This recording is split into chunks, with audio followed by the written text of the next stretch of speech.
there we go. We're going live. That's the way. We like it. Trekyards. They like it. That's do better. Well, if they're here, they do. Or they just want to see the world burn. Right. 28 likes with 26 people. That's great. Hit that like button if you haven't already, guys, and welcome. It was a little bit of a dramatic. I don't know, maybe.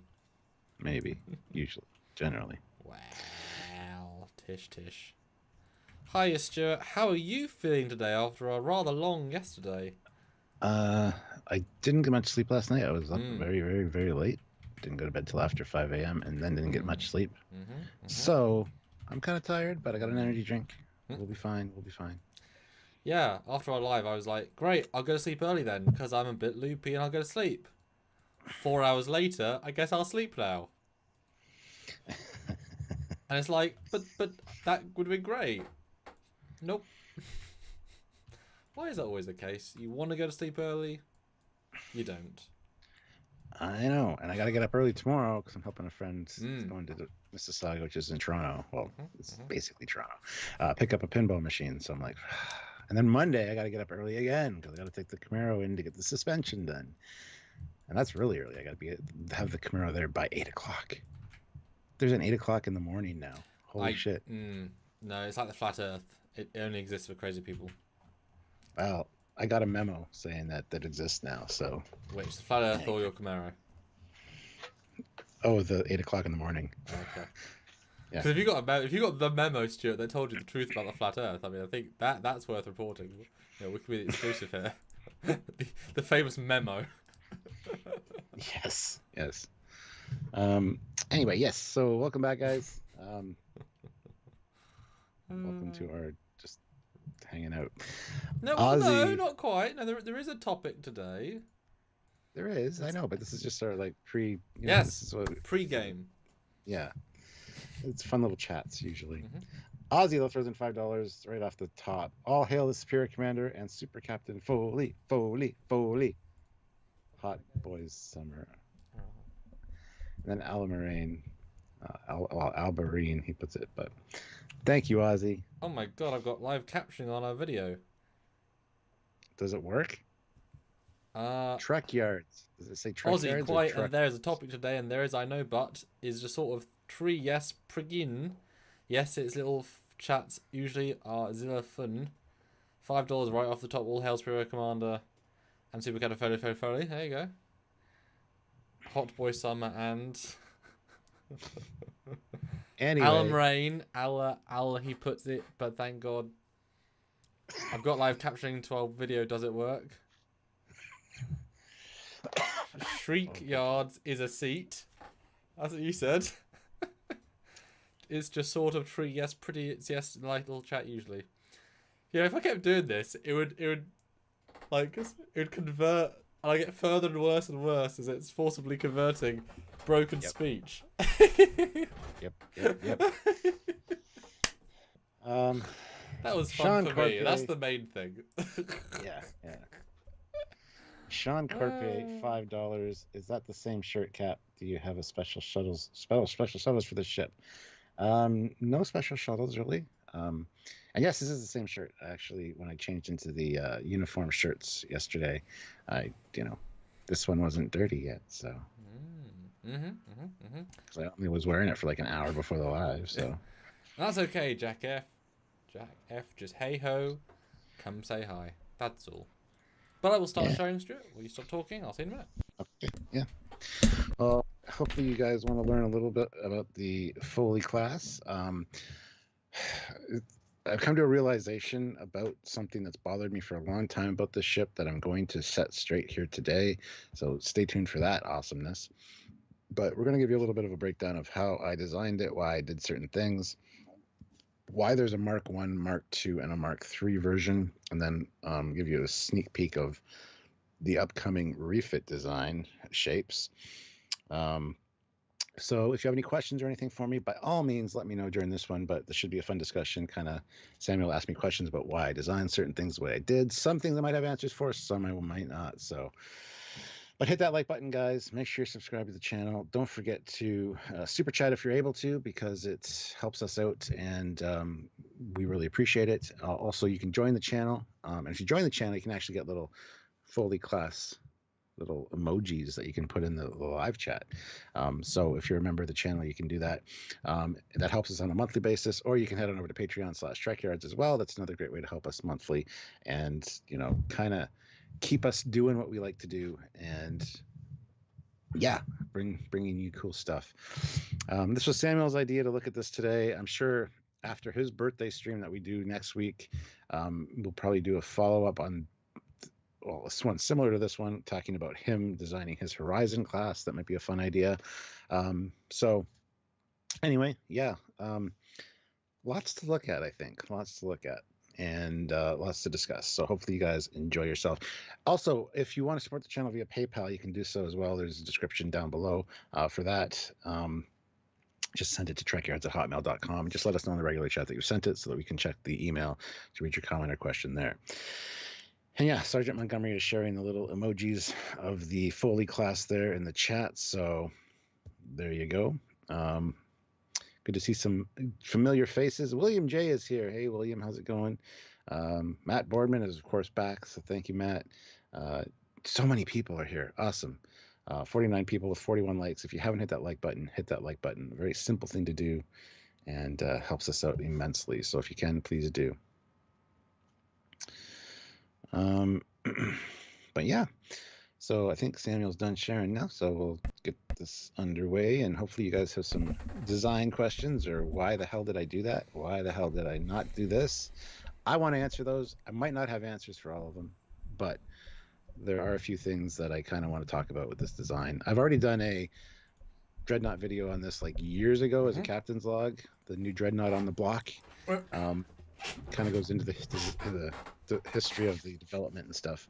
So, which we can assume none of you have watched, so we'll go into all of it again today.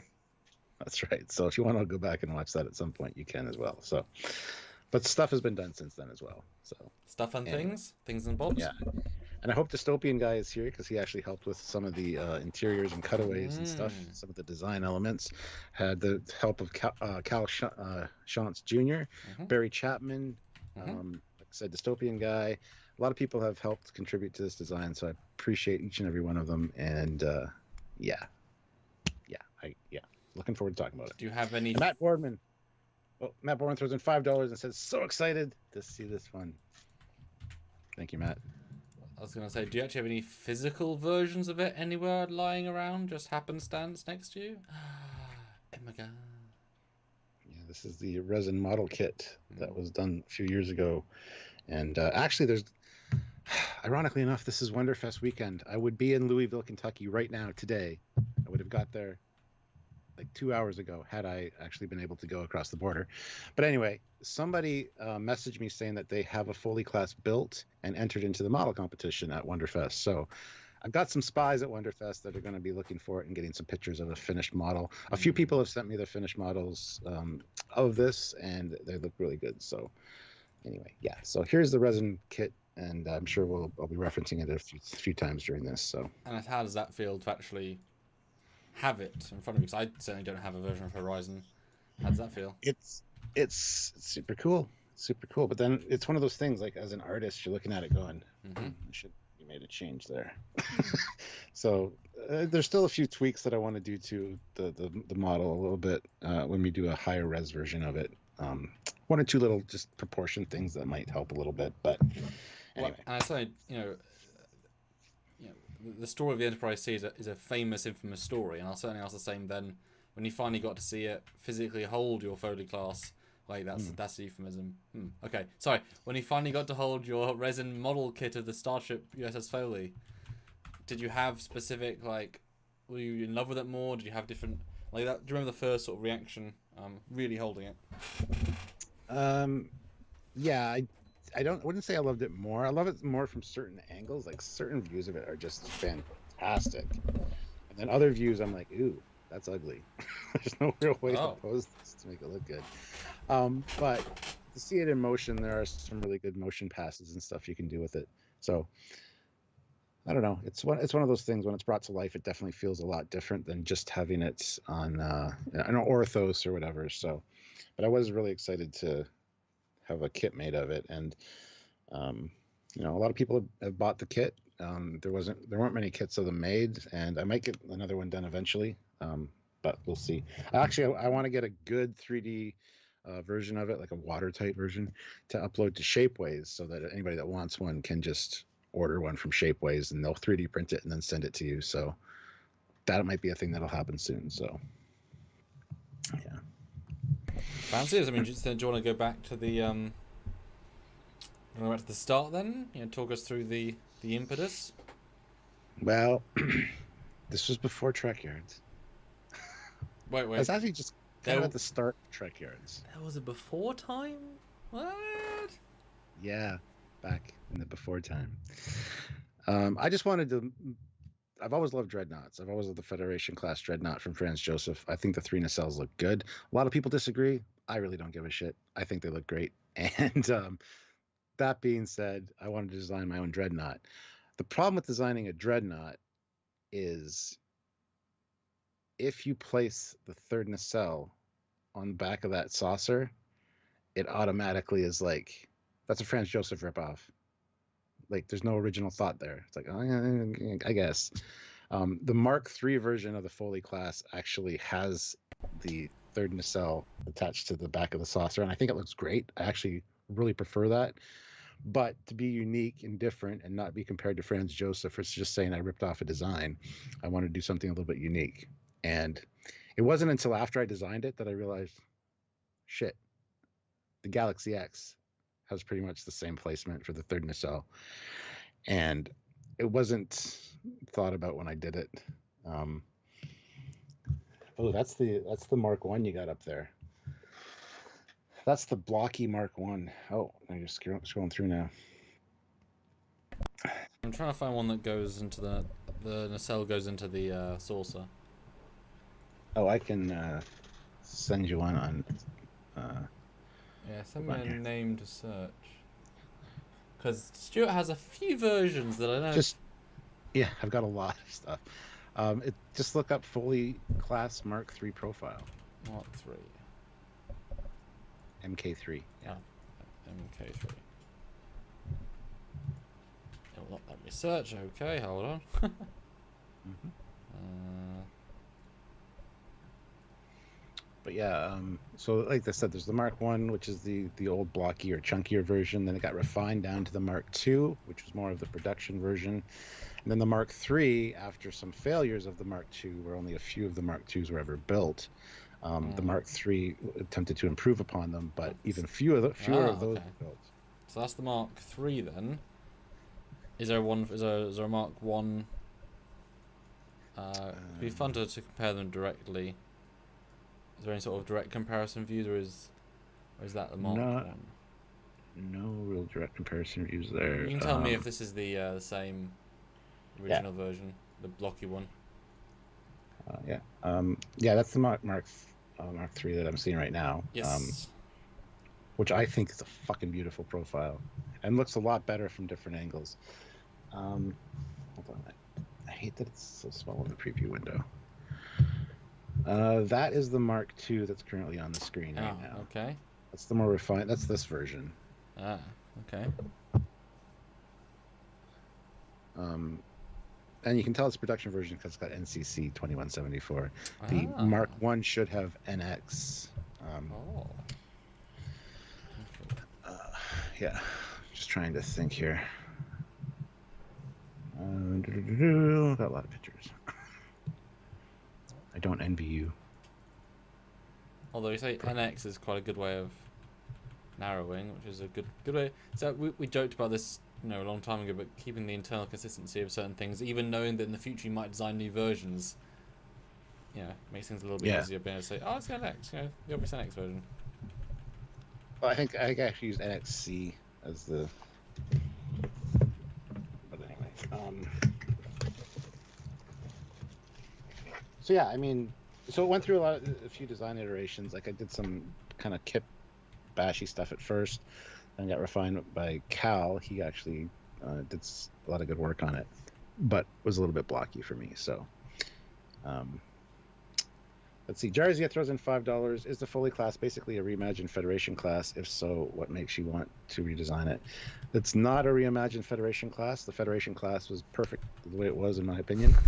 So it's its own thing. And actually, the Foley class is corrects some of the deficiencies that the Federation class had, as far as power goes, and just like drive systems and stuff. It's a little bit more powerful, faster, more weapons for sure. I felt this is probably the Mark 1, given the blockiness of it. And then you tell me that's a Mark 3, I'm like, ooh, uh-oh. I'm in trouble.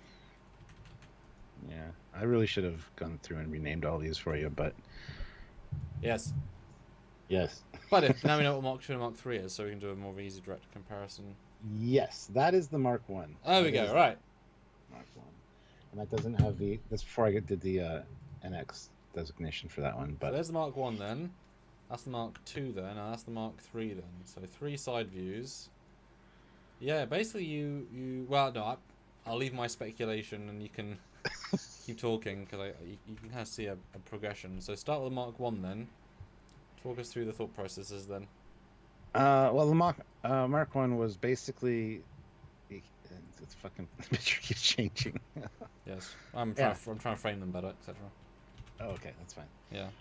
Yeah, the Mark 1 was basically like the first stab at it. I just wanted something unique as far as engine placement and stuff goes. Having the lowered set of nacelles down to like the line of sight, whatever. I hate line of sight rule. But anyway, and also attached near the bottom of the ship, much like the Belknap class that we see in FASA. Something a little bit unique. So there we go. There's the Mark 1. Mm-hmm. Bigger impulse engines and dual. Plus, it's the step towards the movie era stuff. So the impulse engines have the impulse crystal. They're kind of moving towards that design iteration. So there's that. But I just wasn't happy with the neck of the Mark 1 and the placement of the third nacelle. I mean, I love where the third nacelle is. Don't get me wrong, but I wanted it to be functional as to be a ship that can split apart and basically reattach on its own. But both parts are warp capable. So I needed a way to get that third nacelle attached to the saucer section for separation. The original idea for the Mark 1 was to have a strong back along the secondary hull, which was all connected. So it's called a strong back. It's just a long bar, essentially. It's like a deck or two. And you got the rear nacelle strut and then the neck. So when it separates, it just basically undocks from the secondary hull, which I thought was kind of stupid. So we needed to refine that a little bit. And that's where the Mark 2 comes in. Because the Mark 1's a little bit clunky and boxy, as you can see from that profile. I'm not happy with the way that neck looks. Everything else I kind of like, but the neck and the saucer didn't really work for me. Yeah, and we'll jump back to the 1. We'll talk about the 2 now. Yeah. So we go to the Mark 2, and the trick here was to find a way to incorporate that third nacelle into some kind of unique system to be able to detach and have 2 warp capable starships. So it's actually got basically a puller arm which slides up the neck, pulls the whole nacelle strut up, and it slides and docks into the back of the primary hull. There actually are some animations and GIFs of it doing saucer separation. I'm not very happy with the way that the primary saucer and nacelle look when it's separated. It looks a little bit clunky. Wait, McClunky? No, not McClunky. Oh. Clunky's cool. Clunky's not. Okay, now I know we shouldn't listen to anything you say now. I thought that's yeah. You've ruined it there. So it slides up the neck and locks in, and then the ship separates. So you've got the 2, and I've actually got orthos of it separated as well. Yeah. So do you know which animation says launching or whatever? Because I don't see one that's just like says launching. Let's see here. Because visuals certainly help. Yeah, let's see. Dun.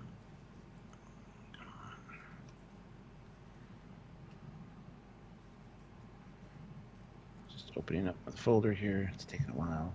Yeah. What do you guys think? Mallory says it's just these 60s designs look so 60s. That's the point. God damn. And she previously said, I don't like it. I don't like the pre-TG stylings. The ships are just too... It was not big or grand or fast or capable enough, but that's just me. But that's the point. They're meant to be small, advanced, sleek, and clear. It's like we're not Star Wars where we have to have ginormous things. Tech is advanced. That's the whole point. And certainly very capable for the time. And the Connie could take on anything of the era, so it's relative. They're not capable later on, but during the time they were very capable. And they're very fast. The Connie was the fastest thing. I mean, you know. Yeah, yeah. We'll get into that a little bit later. Mm-hmm. What's it called? But the movie file you're searching for is Foley _ SEP, S-E-P. Cool. And this is the Mark II, I believe you said.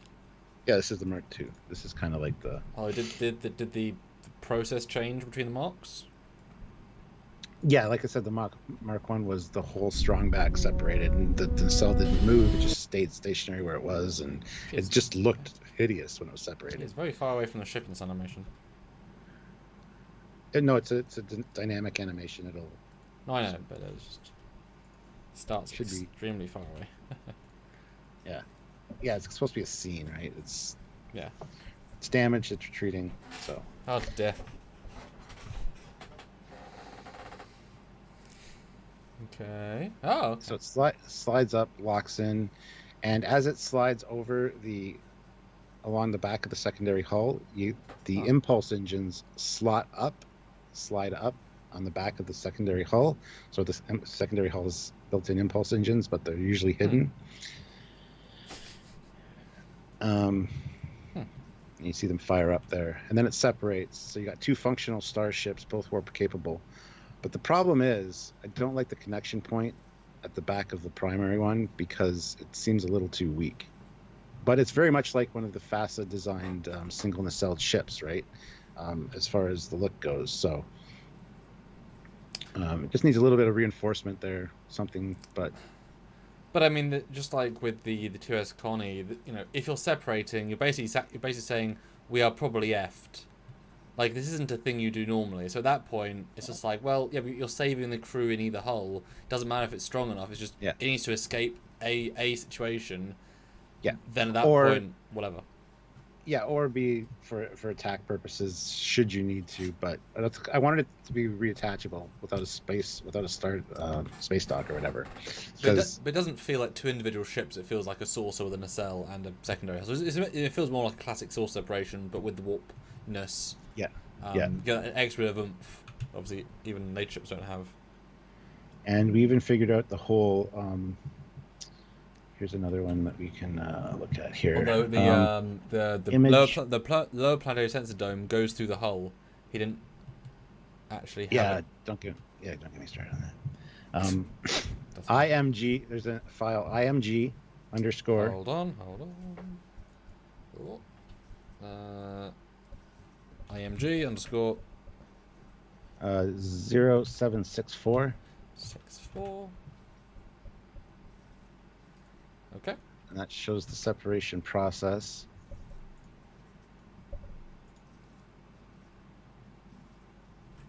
And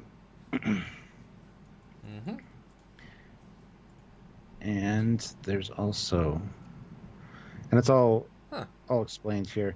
Actually, we have a T-core warp system, or warp drive warp reactor. So IMG _ 0794 shows the T-shaped warp core, which when it disconnects, the horizontal warp core at the top fires up, slides up, locks into place in the engineering hull of the primary, or the engine room of the primary hull. So it's warp capable, but it's on standby most of the time. It's there as an emergency backup should the regular warp drive fail. You can fire it up and with the ship intact, but Yeah. So Well, Tangerine Star says, isn't there more chance of something going wrong with the top nacelle having to mechanically move such a long distance? yes, but it's something that you don't do every day. It's one of those things. It's an emergency, as you said, an emergency situation, or like a tactical situation where you might need it. So, but yeah, absolutely, that's one of the problems that I have with the design overall. Um, but it's something I wanted. I wanted some kind of functionality, and with the way that I had the three nacelles set up, I just wanted something that was kind of cool and unique. Um, so let's see here. Matt Boardman, $5. It began with the forging of the great nacelles. 3 were given to the Foley class. Time was powerful, and fairest of all starships. So can you switch the image to IMG underscore 0794? Because that'll explain the warp core system a bit better. Brief note about the point of failure. Is it better to have one giant slide, for all intents and purposes, for the strut, or 20 individual locking mechanisms to Enterprise D that if one fails, the ship isn't moving? 20 clamps or one slide. I mean, what's more prone to failure? Plus, it's the future. It's future tech, so it's supposed to be pretty much reliable. But I think Enterprise D is less reliable, because if one doesn't work, I'm sure there's some sort of like magnetic bolt release, but really, yeah, there'd probably be an explosive bolt release for something like that. But yeah. So these are thanks to Dystopian Guy. Him and I really worked on the interior of this thing. We did decks. It's got a fly-through shuttle bay. It's got a shuttle bay at the front and the back. But we'll talk about that later. So we could actually have Discovery style, Enterprise style 64 fighters, is what you're saying? Not quite. We got some cutaways of the decks, and you can see. I mean, then why are we even talking to if it can't beat the Enterprise in terms of shuttles? Why bother? I know. I'm sorry. I'll have to work better next time. And where's the dots housing? Oh, they don't exist. This is like prime timeline, so yeah. Anyway, you can see there, it's got everything labeled. Like Dystopian Guy really did a fantastic job with this, helping out with this, and it's great. So, and it's actually a redundancy for that horizontal warp core at the top, because if the main one goes down, you can basically draw power from that one, which is usually just on standby or off. So I think that's kind of neat. And what sort of power compared to the sort of average running of the ship does it have? It doesn't. Being on standby mode, it's just there if you need it in emergency. It doesn't really power anything. I'm saying, how much power does it have compared to the main? A little bit less, obviously, because it's one nacelle. When it does slide up into position for the secondary or the main one, and the main one is the fighting one, like the secondary hull. It's got a little bridge module in the neck once the ship separates, which mine's glued together here, but there's actually like a bridge module on the neck there, which is kind of neat. So it's honestly the one with the one nacelle is more of an escape ship or like a scout class ship. It doesn't have a lot of power per se compared to the main bulk of the other section. It's like the Enterprise D that way. The Cobra head section, the secondary hull, is the main fighting one, but they're both capable because there's a lot of phaser turrets on the saucer of this thing. So, but anyway, yeah. So there you go. That's that. Well, I'm interested then. There's obviously got to be a double logic for everything in terms of why in universe. So why? This isn't replacing the I'll stick with Mark 1 because that was the first one you did. This isn't replacing the Federation class, I assume. Not necessarily. It's actually replacing the Star Empire class, which is a different kind of dreadnought that they came out with, which was a complete failure. But my question was going to be then, what does this functionally like? What is the different purpose in this and other ships of a similar build in the universe? Like, why is the Foley class made of all designs? What does it bring to the table specifically? It was to quell tensions between the Klingons and the Federation along the neutral zone, because the Klingons were getting a little bit slap happy. So this was to basically provide some saber rattling along the neutral zone to say, yeah, this is a bit bigger ship. You shouldn't be. So that was the initial intention. And actually, the ship there's only 3 ever made of this of the Mark II. That's one of the story things. There's the Foley, the Aravata, the Chimera, and I got the decals here. Yeah. So actually, the Foley was the prototype, or the class named one, and then there was the Cerebus, the Chimera, and the Aravata. Now, the Cerebus, Chimera, and Aravata are all like fictional mythic gods. Like the Aravata is an Indian elephant god that has like 10 trunks and whatever. So this is like, I just like the naming convention. Same with the Chimera. It's different creatures that are melded into one creature. So yeah, and there's the different registry numbers for them from the model kit. So yeah. So it really is. The Mark One again is just designed to be a battle warship. You know, as close as they can come at the time to just being a big meaty "we kill you if you fight us" ship. Yeah, and it's built, like I said, with the fly through hangar, because it's got the hangar at the front and the back. There's some cutaways of the decks where you can see the main shuttleway on each side, and so it could be loaded up with fighters. It could be loaded up with shuttles. Also, fighters exist in your TOS. Yeah, I would say so. I haven't designed any fighters or anything for it, but there's a lot of room, and so it's to arrive on station and be like, you got to deal with us now. Lots of firepower, lots of auxiliary ships, and the ability to split and be 2 ships, kind of like a small little fleet.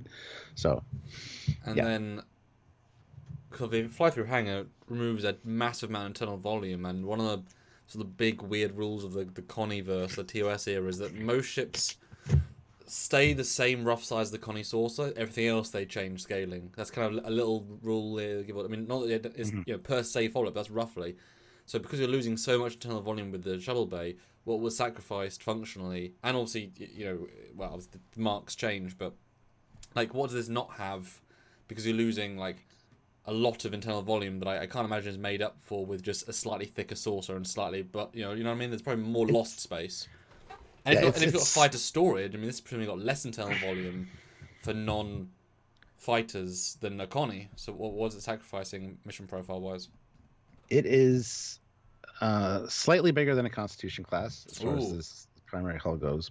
Slightly bigger, and bigger than the Federation class. The Federation class was not that much of an upscale. No, it really wasn't. If you look at picture, where the hell is it? IMG _ 2398 _1. That shows the back of the rear shuttle bay. It gives you a sense of scale. And so what it's losing essentially is labs, probably some like crew quarters and stuff in the secondary hull. Bowling alley, Stuart. The bowling alley. I was going to say the bowling alley and the pool are gone. Where's that sad violin music? Yeah. I wish I could switch between the pictures anyway, I'm just trying to find another. Hi, TV. And just briefly, has anyone ever asked you that sort of question before? No. Because this is called Trekyards, Stuart. You're live on Trekyards. Being Trekyards. So there you got some shuttles, as you can see, so you see the size. And actually, another way to show really good way to show the fly-through hangar profile is IMG _ 0869.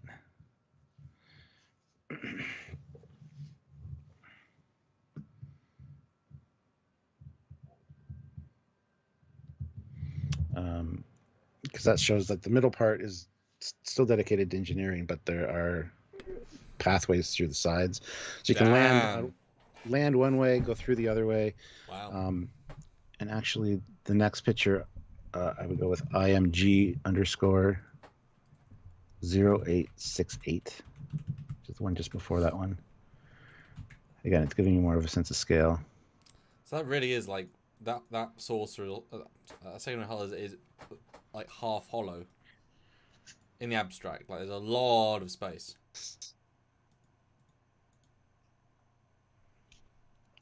At least for 2 decks, yes, because there's like 2 decks high as far as the shuttle bay goes, but there are decks above and below. Although obviously in the scaling you can see that it's far taller than a person, so this is like 4 or 5 decks if that's the scale of a person. Because a shuttle, a person is a deck height roughly, so that's like 6 or 7 decks. Well, yeah, okay, yeah, sure. I'm just trying to find the cutaway one that shows the decks. I mean, you probably only got. I mean, it's got to be at least half of the secondary hull being taken up by that. Oh yeah, for sure. Yeah, absolutely. Well, no, I mean you can see it there. Yeah, it's. I mean, well, it's all the top basically, and then all the bottom is bulky extra. Yeah. Yep. And what's in the neck, functional wise? Because you've actually most necks, like the TOS neck isn't really for anything. It's just a neck with shit in it, but not really anything important. Whereas you've obviously quadruple upped your neck to actually give it much more windows, and windows imply something's going on. What did you imagine the neck being? Not much, honestly, because the middle of the neck is basically for the slide mechanism. Yeah. And you also got the bridge module at the head of the neck part. There is an orthos of the separated ship where you can see that. Where the hell is that?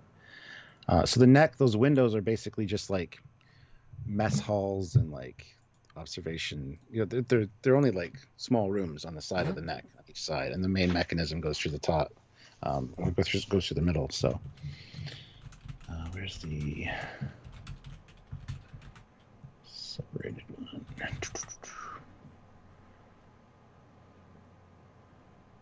Yeah, I've never really thought about what was in the neck, to be fair. No, I don't think they even did in the Connie because there's nothing really makes sense in there. No. All right. Nope, that's not it either. Where the hell is it? Well, when you find it, you want to go back to super chats. We've got quite a few lined up. Okay, I'll read those right now. Actually. And I've got a side view of them separated, if that's helpful. Yeah, it is actually. Okay. It's not orthos, but it's a side view.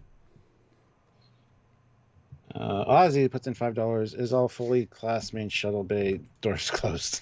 Yes, doors are always closed until they're needed. Unless you go through time anomalies, then open to. Yeah. Just prerogatives, one of the rules. Sean Corpe, $5. Hey. I love your struts. Could you make a spine that reaches to the third nacelle strut like a 3-deck long tail? Like it could separate like that. Yeah, there's actually a version done by Bill Krause. Bill Krause is a fantastic designer. I gave him this design and said, "What would you do to improve it?" And he actually bulked up the neck, which I think is neat, but I'm not sure I'm a huge fan of it. Do you have pictures? That sounds really interesting. I do. He did a mock-up on his computer. Because he's a talented bleep, bleep, bleep, bleep, bleep, bleep. Yeah, just finding them is because these are just kind of all thrown in here.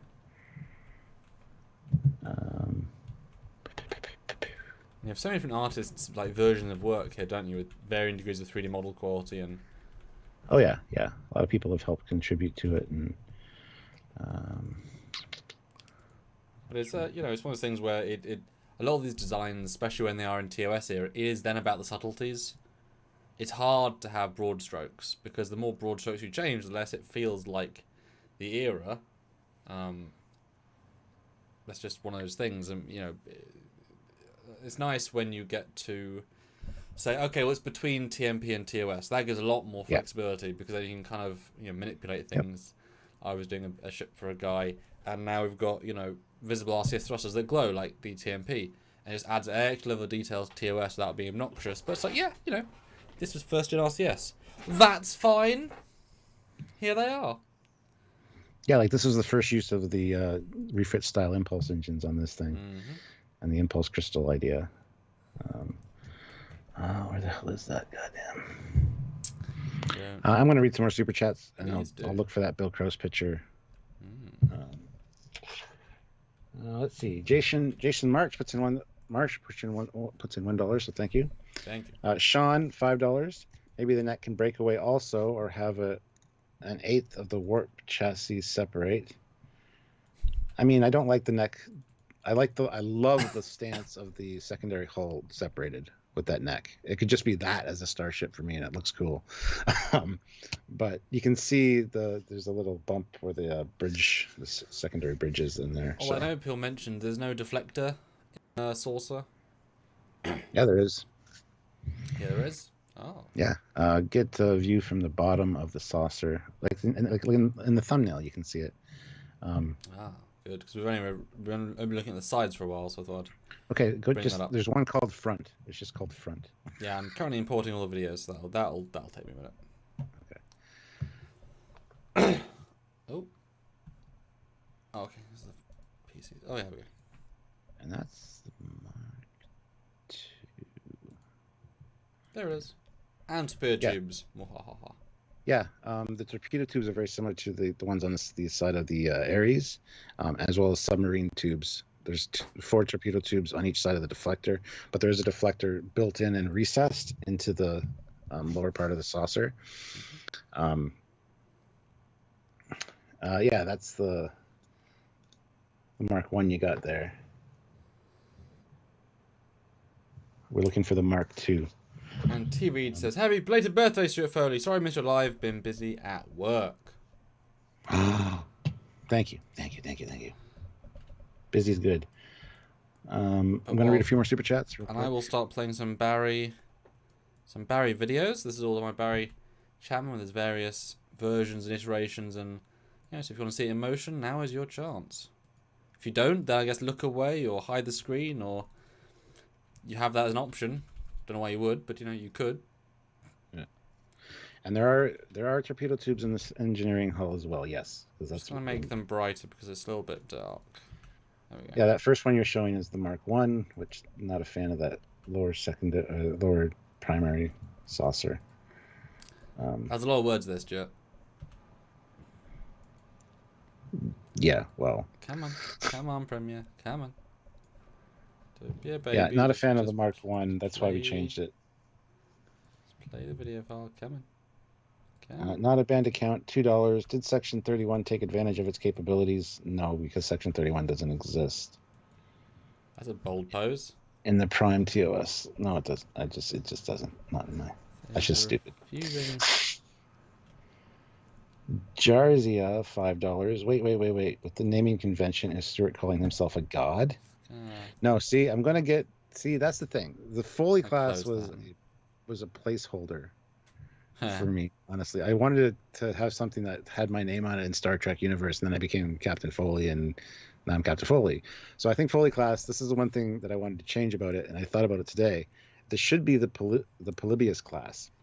The Polybius is, well, it's God as well, but also a fictional 1980s arcade game that only like a few were ever made, and it was government controlled. It created mind control, and it's just an urban legend.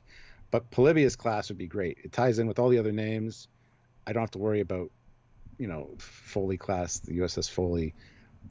I really think it should be changed from the Foley class, but that's neither here nor there. Okay. Nice. Not a banned account. $2. Which deck has the Tim Hortons? I don't know. All of them. The bridge. The bridge has a Tim Hortons. Matthew DeFridas, $5. Is there extra hull plating on the nacelle pylons? This design looks incredible. I can see an enemy teeing off on those pylons from behind, though. I mean, no. All ships have the certain design weaknesses, I guess, if you want to call them that. But it's future, it's future materials. So, Eugene, 1,500 rubles. Thank you. I'm not against third nacelle per se, but the spinning thing inside Bizarre Cap is the asymmetry is killing me. Yeah, that's the problem with the 3 nacelles and the TOS version. But it looks stupid to have it static, so we had to do something with it. So, yeah, I find that your brain just very quickly ignores it, like it's just part of the motion. I've done plenty of Dreadnought work, and it's like, yeah, you just don't think of it at a certain point. It's fine. Yeah. Sean, again, $5. Love how the Bizarre peeks out from behind the bridge on the front view. Yeah, it doesn't have unrestricted access but it doesn't need it until it goes and slides up. And when it slides up, then it's got the free, free forward facing. So, but yeah, there we go. I'm kind of running out of things to say. So if anybody has questions, now's the time. I also designed a really cool bridge for it as well with the help of Simon Marino. And yeah. Oh, and there's the Disco. There's the Discovery Enterprise version. Ooh, with red nacelles and. Yeah. Yeah, having the nacelles on the lower part certainly gives it more of a flow than otherwise. And they're slightly curved, aren't they? The nacelles. Oh, the pylons, I mean. Yeah, they're angled a bit, so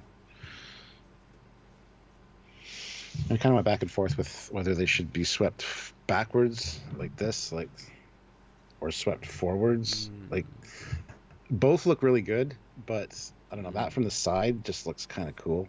But again, it went through a lot of design iterations for that as well, and yeah.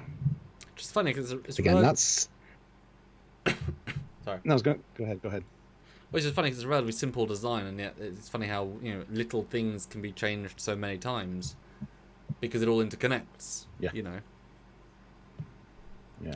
It's got aft torpedo launchers. 6 more likes, guys. Yeah, it's got aft torpedo launchers right behind, right next to the dome thingy, which in Enterprise is now our phaser. Yay! So we've got torpedoes behind the phaser, next to the phaser. And what was the thought behind having? Oh, sorry. People are going to ask, what's the deflector dish at the back that faces back? It's not a deflector dish, for the love of God. It's a sensor dish. It's a communications array. Again, this ship is meant to be at the neutral zone, kind of directing traffic, if you will, for any invasions from the Klingons. So it's basically like it's like the Dreadnought, the Federation class. That's the reason it has that there too, because it's to coordinate the efforts of other starships. So it needs real-time communications and sensors.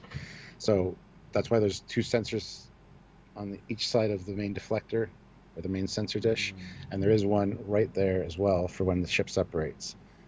And there's those torpedo tubes, and there's torpedo tubes on each side of the shuttle bay there as well. That's a lot of torpedo tubes up front. Well, it's made to be aggressive and to be like, don't fuck with us. It's made to go pew pew. Yeah. And what was the reason again for having the sort of just chunked on? Was your out of focus?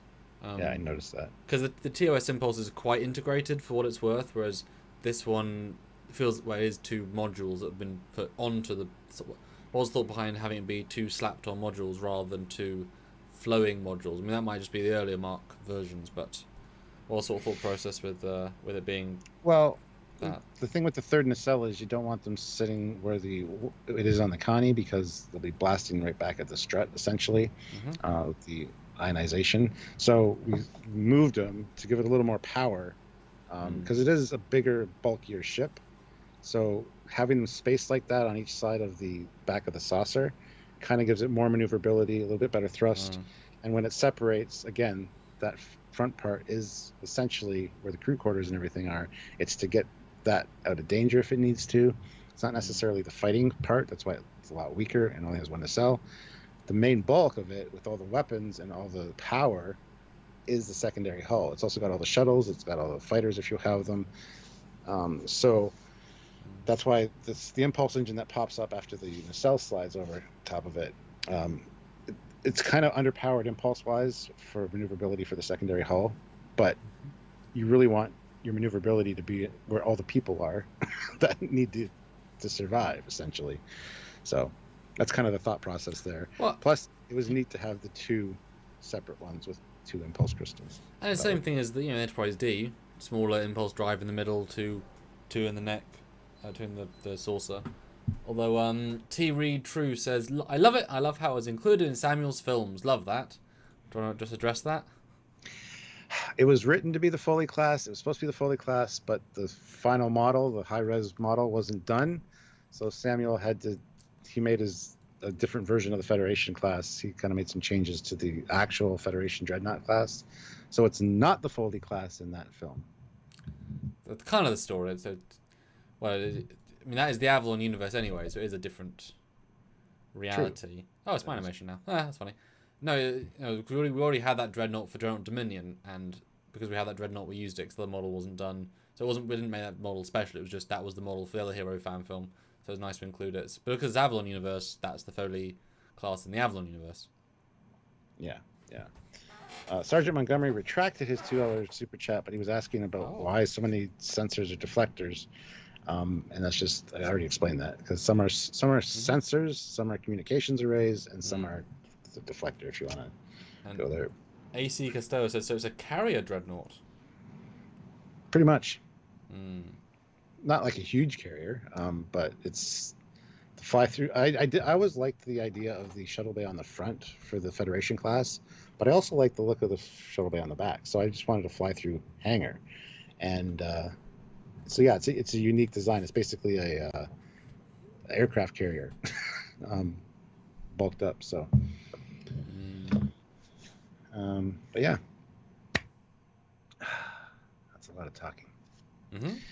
And yeah, the Mark III version, the one with the nacelle up here, which I actually prefer. I think that's better. Let's jump back to the versions then. So I'll just remind you guys, Mark 1, Mark 2, Mark 3.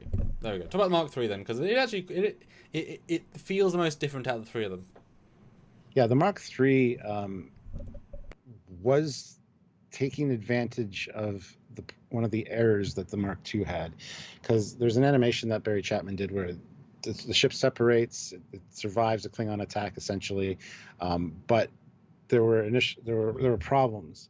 So instead of having the moving mechanism, which was actually one of the problems with the design, which somebody pointed out earlier, they integrated the third nacelle just in place, beefed out the neck, added more labs, more whatever facilities. I don't know what is in there right now, but and it's just a better look. I love the Mark III. I wish that would have been the final design for the model, actually. But I do like the fact that this nacelle's on the back. It makes it feel unique as far as Dreadnoughts go. That everybody would just be like, you just ripped off the Federation class and changed some things. It's like, no, I didn't though. So yeah, the Mark III was made to test whether that would work, and it was just too cost efficiency wasn't there for whatever reason. You use in universe stuff, make stuff up, but one was made and it was never really expanded on. So it feels a lot bulkier in a good way. Like it has just feels like it's got a lot more turn of volume. Yeah, no, I really prefer the Mark III personally, but well, it also harkens more to the Enterprise E and Voyager where everything's integrated, so it loses that more of that TOS feel. It feels more homogeneous, like a hulking sort of tank rather than a starship. Yeah. Which is potentially what it is. And Mario says you don't have a custom bridge. Oh, I do have a custom bridge. But how many super chat dollars do we need to show off said bridge? That's the real question, Stuart. That is the real. Another $20. $20 in super chats. Let's see 4 5s, bridge? whatever. I mean, I feel like that's a number. You know. All right, Yeah. give me a number, the best one you want to show. Come on, guys, to see the bridge. The best one. Goddamn. The bridge, baby. Scroll through actually, but I would go with image IMG _ 2047. See, guys, you'll be in for a treat if you put in some sugar. Put some sugar into Stuart's coffee, and he'll show you some sexy things. Yeah, there's a few different views of the bridge. There's a few. Actually, don't use that one. Hold on. It's missing something. Is it already up? No. Well, I was giving up there. Gotta be clever. Gotta be. We'll start with IMG _ 2047. That's the one we just had. Is it though? That's the one you just said. IMG _ 2047. Yeah. 47. Okay, that's a good one then. That's fine. Well, it's ready when we get the 20. Just say. And then the next one, if you can, is IMG _ 2064. So I do think of saying OMG every single time, I'll be honest. That's what it sounds like when you say IMG. Well, I won't say it then. You'll understand that it's IMG underscore. I will. OMG underscore. Now, which... Can you have a few lined up? Because I have one or two more that I'd like to show off. Yes! Well, waiting for that 20.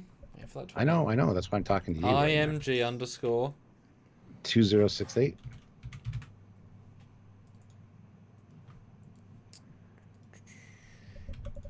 Gotta bring it into Premiere and hide so people can't see.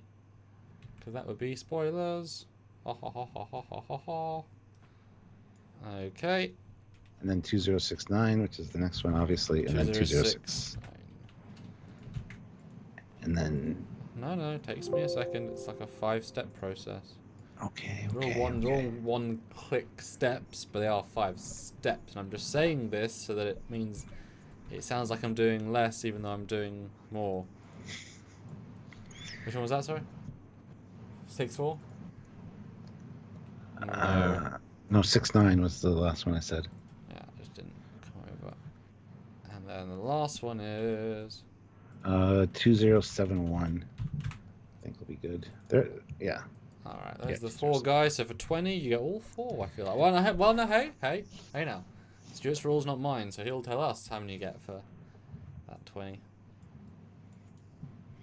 Alright. Squadron course, $2. Love the Mark III, but would like the toughness cell a bit higher. See, I don't like that. That's why it's squat like that. I prefer that look for the profile, just because it looks better. You put that in the cell much higher than that, and it starts to look a little gangly, or what you know what I mean, ugly. All right, Marco Van Ash puts in €11. Let's see the bridge, guys. Boom. Forrest Proctor, $5. I think it's ugly, but it looks much more useful than the Connie's. Here's $5. Evil Hound, $20. Let's see that interior. Boom. Saucy Puppet Show, $10. Boom. Thank you. And Sergeant Montgomery, $5. How many torpedo tubes does she have? 1, 2, 3, 4, 5, 6. 6 in the secondary hull. Oof. And 4 in the primary hull. So it's quite a few. And guys, right, so what's lovely about this is now we're only $40 away from our minimum. So that jumped us right up. So that is absolutely fantastic. So keep on coming, and Stuart, can I talk about the bridge? Ooh, the bridge was designed with the help of Simon Marino, and it's pretty great. So are we on the first image yet? 64. Yes. 64, 68, 69, and 71. 64. A lot of detail here, Stuart. A lot of detail. I will mute so you get all of the beautiful Stuart's voice. All right, 64. There you go. As you can see, Captain Foley's there to give you a sense of scale, and it's got 2 turbo lifts, one on each side of that rear section. And there's tactical stations behind the captain on each side, and there's a tactical table, a holographic table in front of the hull of the helm station, which actually lowers into the floor in case you don't need it. But if you need it in a tactical situation, especially if you're in charge of a fleet or any kind of assault, that comes up. You get a holographic display of whatever you need, and there's also the status indicators. If you go to the next picture, that's the red alert. But you can see on each side of the turbo lift, there is red alert, yellow alert, and then condition blue, which is essentially when it's time to separate, or you're in battle configuration, which is separated. So, and also a really cool captain's chair, which is like a more military version of the captain's chair. I don't know if Samuel can zoom in on it a bit, but sorry, Sam. Jersey at $2. Picard, she's a predator. Pretty much, that was the idea. Sean, $5. How much ops is there? There's a lot of this. Like I said, this is for fleets to basically be in charge of a fleet, so you can have a whole staff, which is essentially taking care of operations for other ships as well, giving them orders and things like that. If you go to the next image, 2069, this is a view from the captain's chair with the tactical holographic table in front of the helm. And basically, I'm just using it as a demonstration here of showing the enemy and the damage that's been done to the ship already. You can pull up anything on there, whether it be a star system, whether it be the fleet deployments. And it is a hologram. This was before Discovery existed that I made this. So this was like new technology at the time, but I mean, now it's fine, I guess. But anyway, yeah, you can see the bird of prey there with the highlighted damage on it. And yeah. What's the next one? 207? 71. Okay, that's a wide view of the back of the bridge from the view screen. You can see the two turbolifts there. You've got the status indicators, and just it looks like a command center. Actually, it's probably too big for the size of the ship, but oh well. I think it looks cool. Might need some refinement and kind of scaling down a little bit, but I do like the unique look to it. And there are on the actual model there are two turbo lift things on the back of the bridge like they're supposed to be. So was that the last one? Yes. Yeah. Shall I say what I think now? Absolutely. I want to hear your thoughts, actually. So first view, let's have a look then. I mean, obviously, right, it is quite a lot bigger than it should be. Yeah. It feels like a Discovery or a bridge in that it is like why. I mean, not so much in this first view, but the last view is just like, well, there's too much side view. I like the greys. You're obviously going with more of a cage style, which I prefer. So, although there's the caveat of how much detail you can put in the bridge, but I don't like that there's just a cutout next to the view screen, which is huge, with like one medium panel and a big cutout. It feels just for welcome to TO. Well,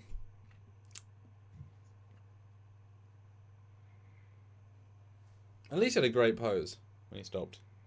I mean, yes, but you say that, but at least they felt kind of functional. That feels super redundant and dumb, but that's just there's something to put there. There isn't any thought behind that. I think one of the reasons for that is the size. It's so stretched out. If you condensed it down so those were smaller panels, it would look a lot better. Mm-hmm. But it is a lot of wasted space right now. Mm-hmm. And Dystopian Guy's saying that's a sexy captain's chair. That's because it's based on Dystopian Guy's design for the original bridge, which actually became the secondary bridge. But yeah, he designed that chair. So thank you, Dystopian Guy. I mean, already showed off all a bunch of other stuff.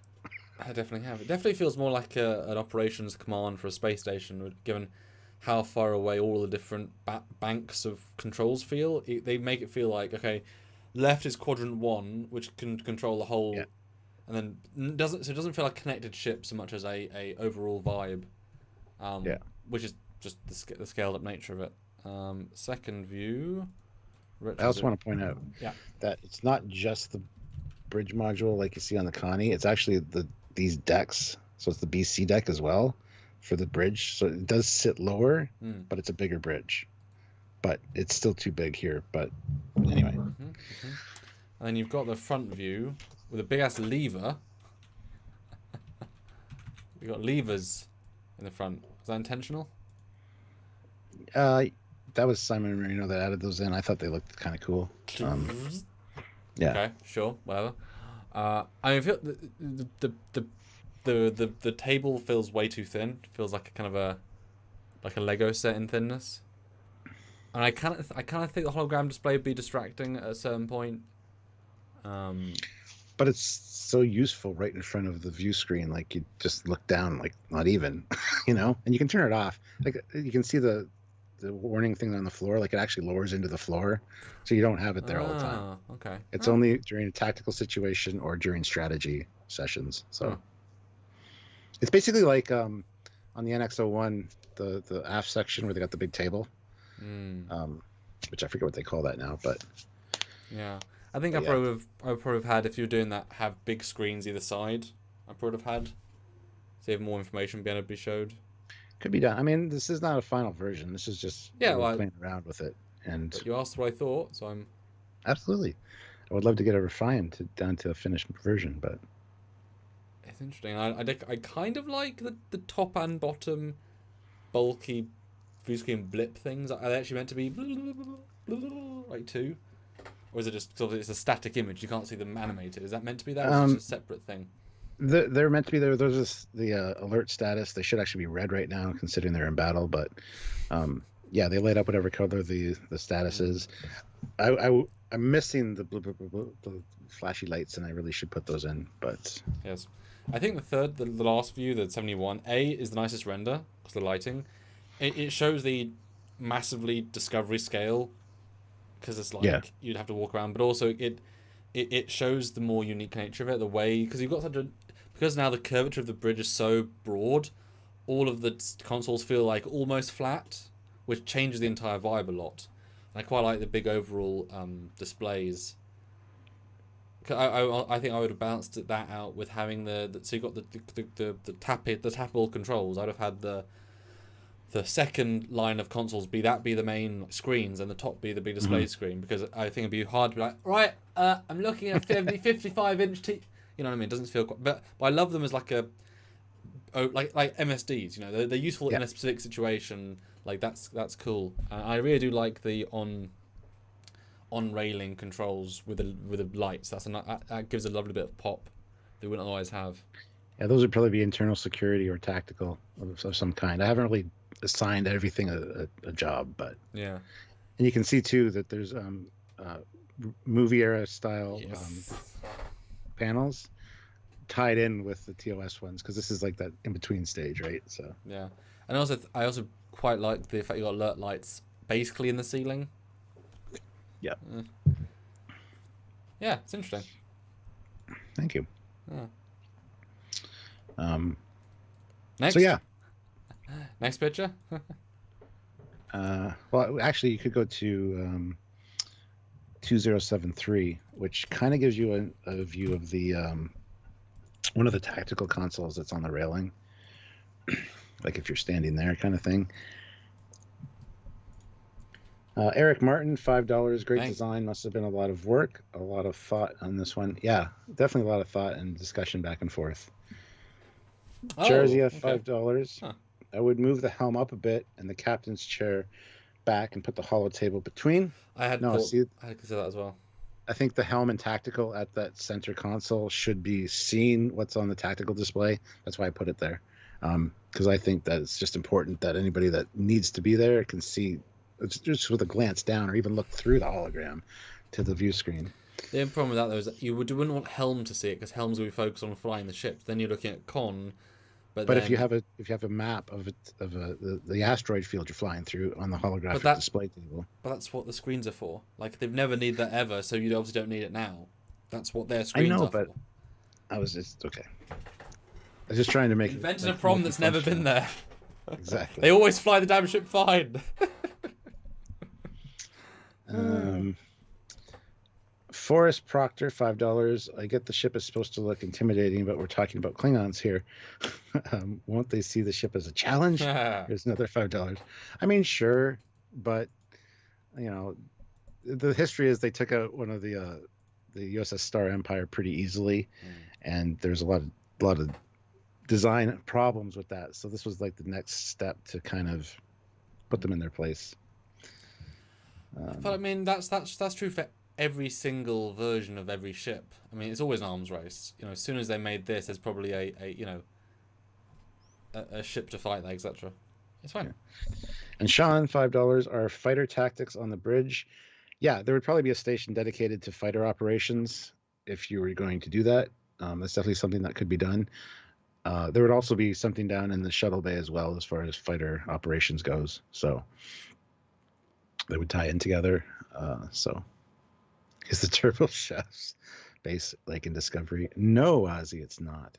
They're actually tubes. But yeah, I mean, so that's the bridge. You've seen the shuttle bay. You've seen. Do you have an engineering room? Warp core. Not specifically. I don't think we ever got around to that. Let me see here. Yeah, I've got vague. I can visualize parts of my engineering room for Horizon, but there's a hell of a project to try and do. Yeah, I don't think we actually really tackled the engineering room. And it's a real iterative step process. It's not like it ain't no quick thing. Although here's a good picture.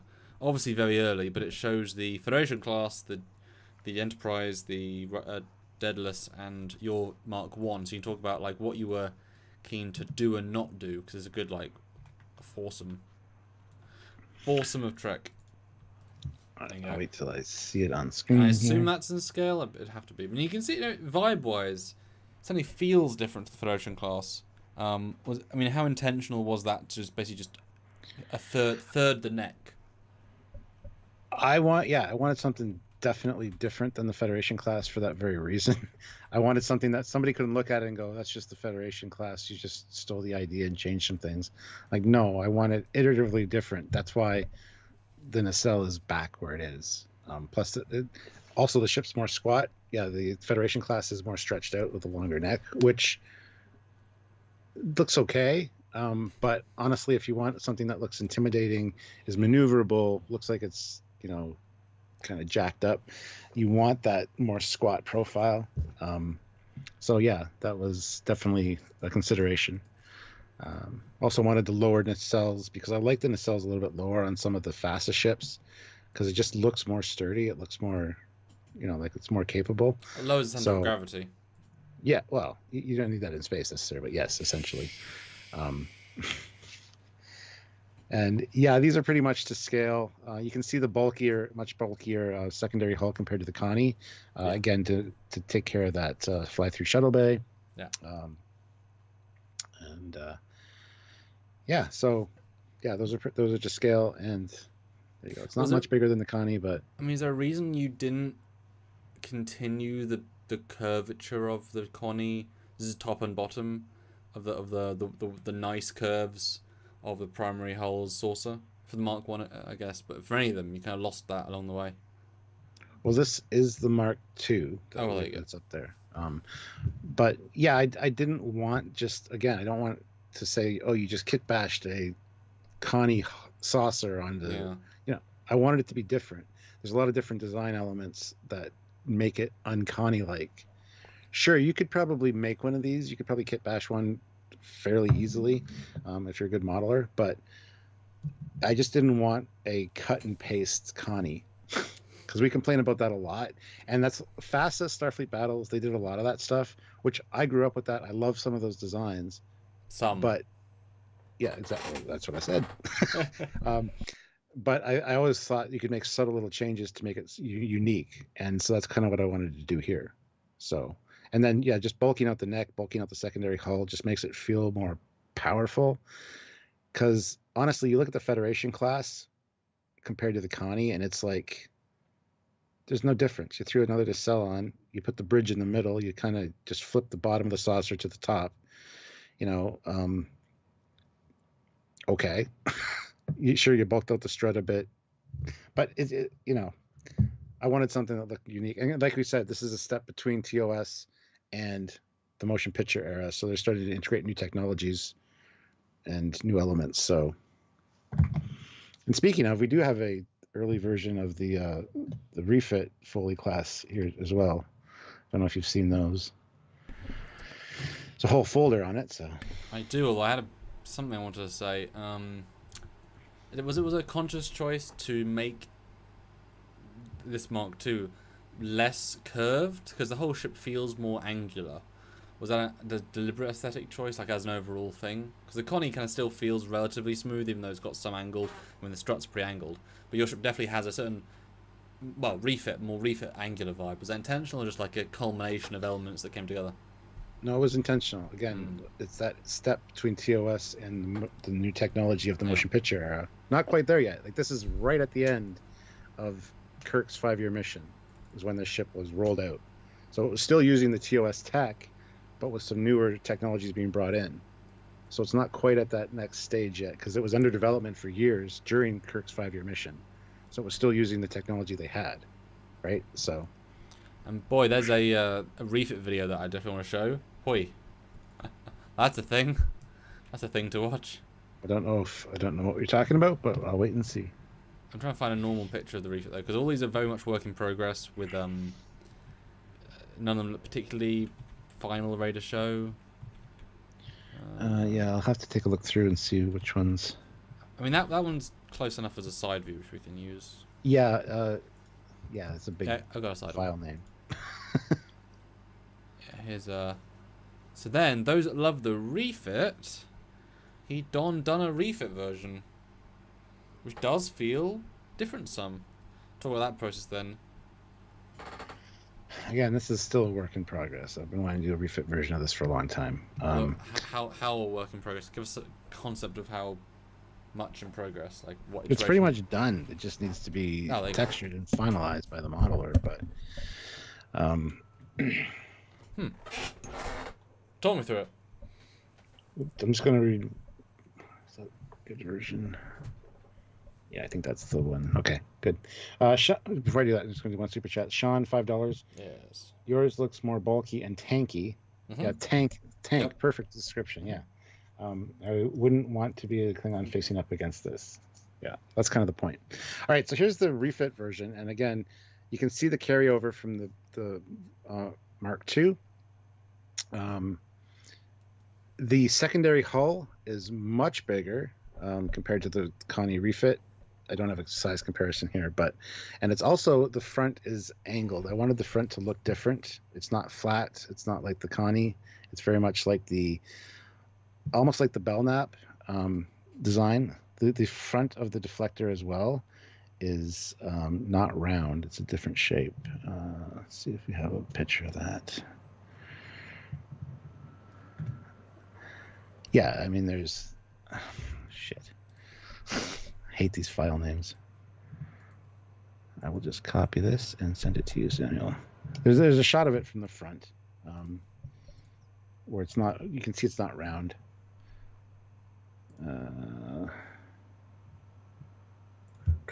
Actually, that's a good picture. So the last two pictures are pretty good, or the last three.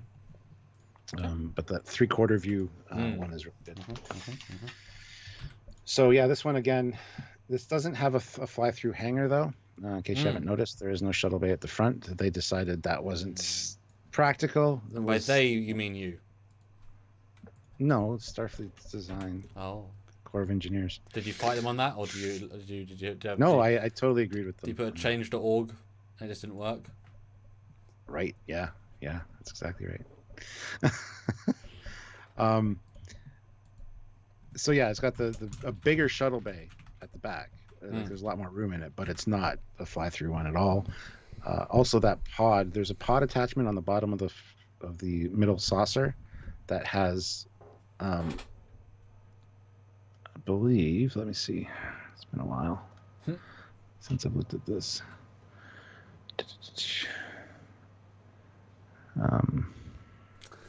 Yeah, it definitely looks like it's mismatched, the components with the neck and the back spine. Yeah, well, this was kind of made on the fly quickly. Again, it needs to be refined quite a bit.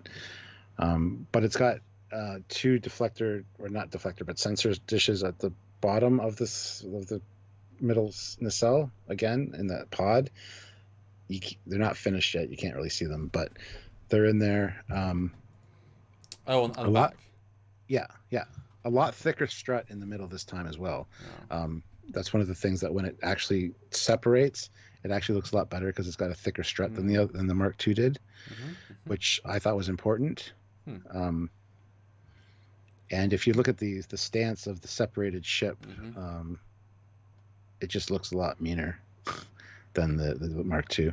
Although the cells go out a very long way, very sprayed. It's very I like that though. Yeah, that's one thing I want to change about the Mark II. I want to extend the struts just a little bit. They're a little bit too JJ. short.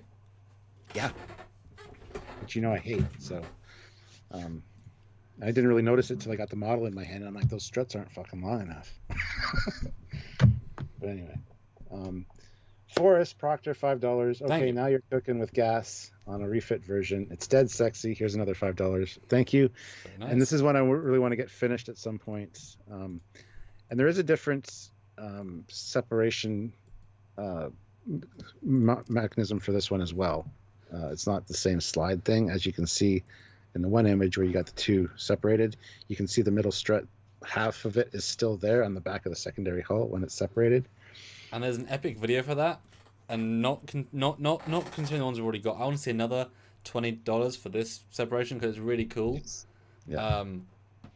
And then we'll basically be home free. And so, guys, yeah. That's the other thing with this one. Instead of sliding up and sliding into the saucer of the with the strut, this one there's actually a slot. Well, that's what the $20 is for, Stuart. I know, but No. I'm gonna read some super chats then. Yeah, Sean, you let them think and like, oh, I've got to see it now, haven't I? Oh my goodness, oh. Well, they do have to see it. Oh. $5. Now that is sexier. What a ship. The refit was my first love. Could love this the same. Ooh, that's a compliment. Now let's get a model kit made of this one. Again, I just need a 3D model that I can upload to Shapeways and you can all buy it. Jarzy at $5. Now this is sexy. Love that the TMP era.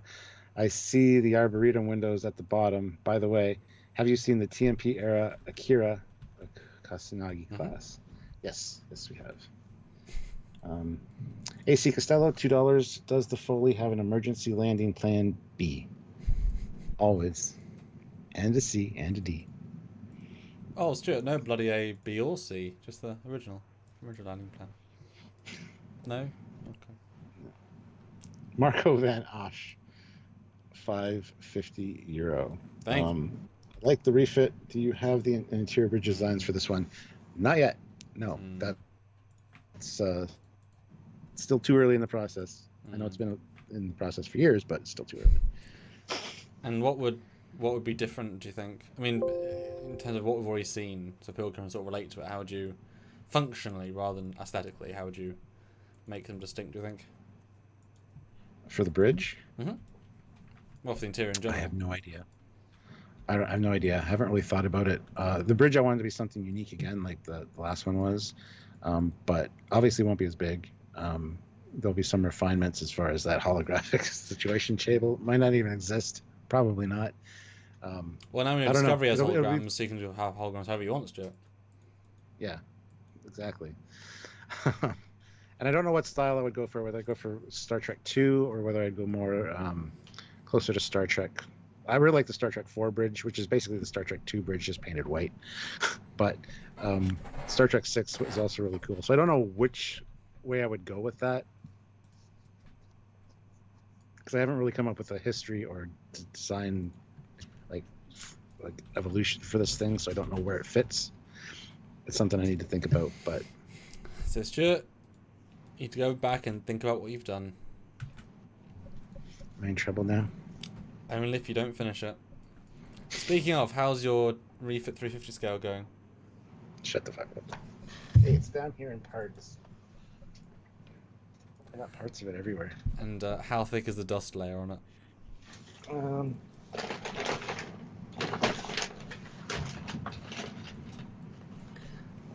I hate you so much.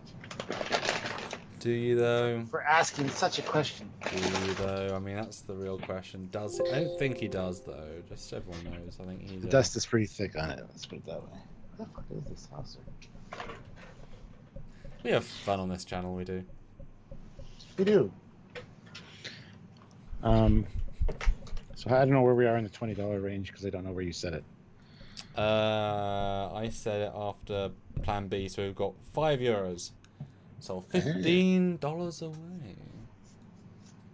To see, what are we seeing? Oh yes, the animation for the new saucers for the new separation. Yes, yeah, it was. Cool. But it shows the new technology that's incorporated into this one. It has a similar functionality, but new design as far as being not as mechanically problematic. Let's put it that way. And I love that because TOS is like the older tech, and it's like we tried this, didn't really work. This is the next iteration. Yep.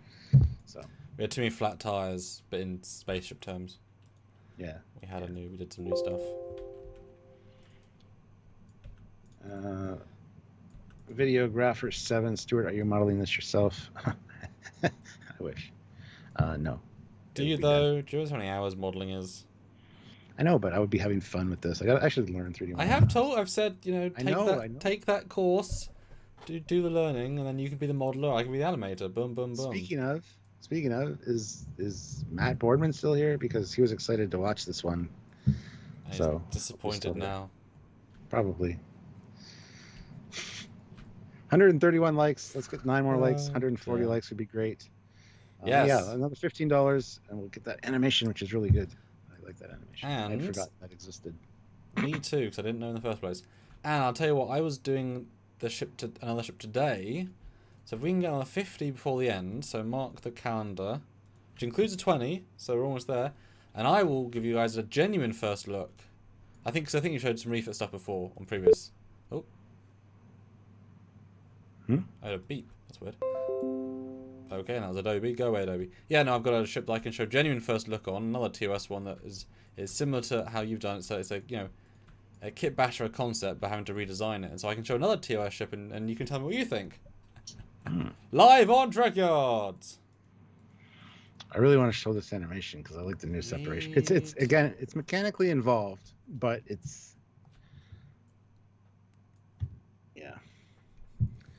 So you might get 2 ship discussions today, guys, if you make that 50 come true. I'm just saying. Core Zion says for $50, will there be a Kelvin version? There is a Kelvin version. You have it over there, Samuel. So for the same $50, you get both versions. My goodness. Oof. Yeah, there's a Kelvin version of this thing. Just throwing ships at you today. Now, did you fix the Kelvin's problems, or did you keep it faithful? No, it looks good. It looks good. It looks very Kelvin, but it also fixes a lot of the problems with the Kelvin stuff, proportion-wise. So there it is. Did you find it? Yes. Chris H puts in $7, so we're on the math. 13 away? Yes. No.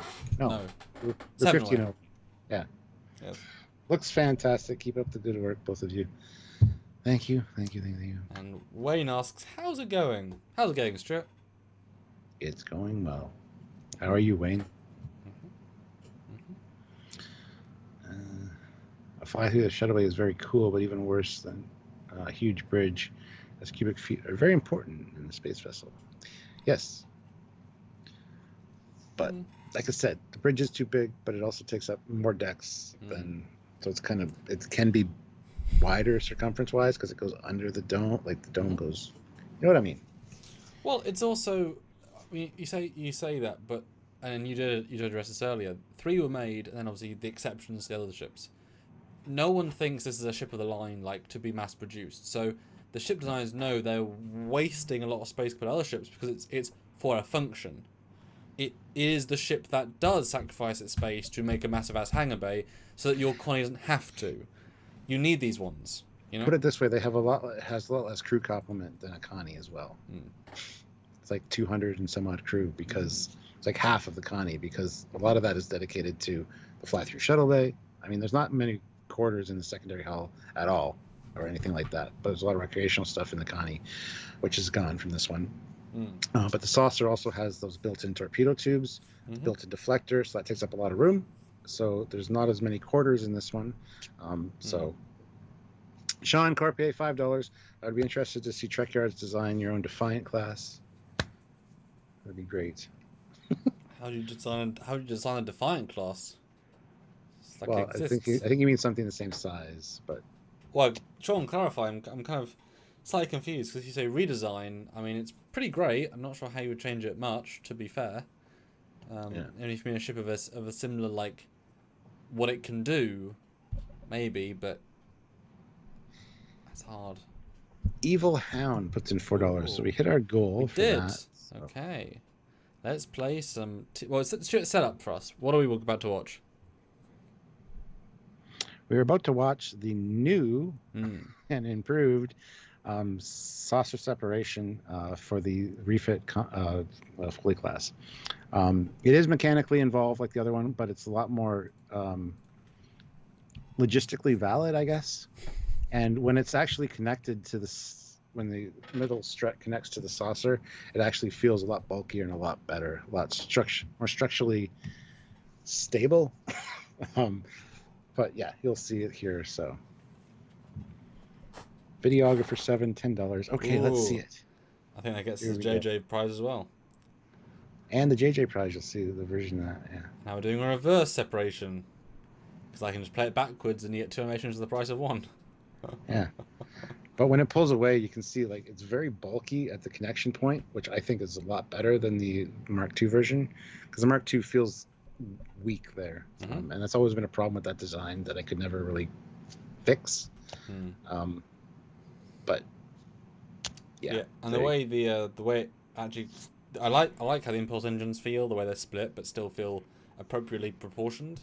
Certainly the way it sort of slides in. I mean, you can tell the model doesn't actually slide in; it's just moving forwards. There is no space for it to slide in, which is, therefore it looks better than it actually can look. There isn't a way of that happening without massive structural rechanging. Because the way it lifts out with that split in the neck looks brilliant, because it looks very similar to one of the faster designs, or from Starfleet Command. It actually has a really good flow, but from just watching it, you can tell it literally can't do that though. So yeah, and that saucer from the top, because of that split in the back of the saucer, it just looks cool. It's a cool look. So, and even because of that extra hole, you can see there is a cool looking battle bridge area.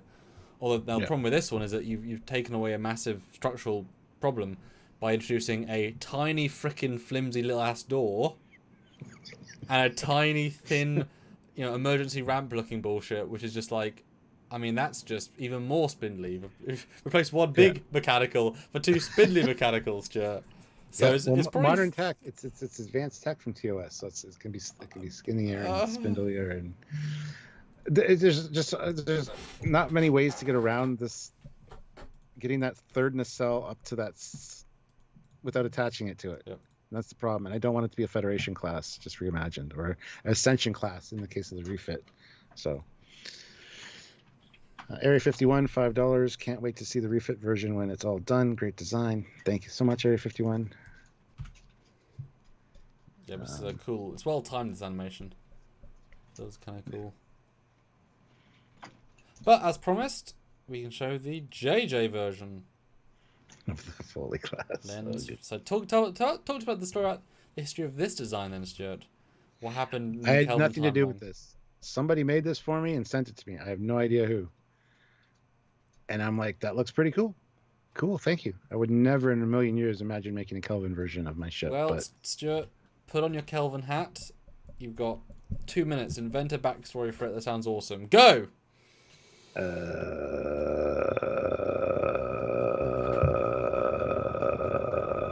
Yeah, nothing. Again, see, there's the problem with this one still. The engines aren't spaced far enough apart. They're way in too far. But the profile looks good. As I say about the Ryan Church Enterprise, the JJ Prize, the profile looks great.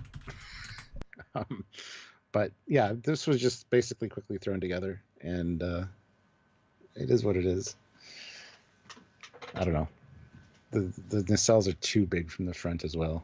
But anyway, yeah, this was just something somebody made up for me and sent my way, so I appreciate all the love for the design. There's quite a few different Foley class designs on DeviantArt, actually, using different components from different eras. So if you go to DeviantArt and type in Foley class, you'll come up with quite a few different ones that people have done, which I had nothing to do with, so which is really great. But I want to do then quick fire questions for Stuart for his Foley class. We'll jump onto a picture of the Mark III, and then if Stuart's happy, we can then transition to just to kind of go us the last half an hour looking at a ship I semi-designed, but not really, and kind of reverse roles a little bit, Stuart, to kind of go us the last little half an hour. But if anyone wants to do any quick fire question for Stuart about the Foley class, now is the time. Anything you want to put in, throw it in the chat right now, and then we'll jump onto the Gemini class refit, I guess. Ooh, nice. I guess is what I'd call it. But seriously, guys, any question? We actually want to hear little, even if there's small little questions. Yeah, it'll be great. While you're doing that, I'll answer the super chats. Sean puts in $5. I'd take the saucer with the single nacelle as a ship itself. Beautiful. Yes, it is. Absolutely. Ozzy, $5. The bridge is bigger. That means the turbo shafts have a lot of room in the turbo shaft. Yes, Ozzy. Yes. No. Jarzy at $2. Could Samuel add some lens flares? It's not JJ enough. Here you go. Computer says no. 4 more likes, guys. Well, 3 more likes now. Let's get to 150. Hit that like button if you haven't. Yeah. But guys, questions for Stuart in the chat right now about any of his many Foley classes. As you know what, there are a couple. There are a few, yeah. I still think I should just say that Foley class was a placeholder, and it should be the Polybius class. I think that's a much cooler sounding name. Well, maybe when the new model rolls around, you can be all like, boom, boom, boom. The relaunch. Dun, dun, dun, dun, dun, With dun, explosions! Dun. And lens flares everywhere. No. Although, we can start the episode by being at Hobith together.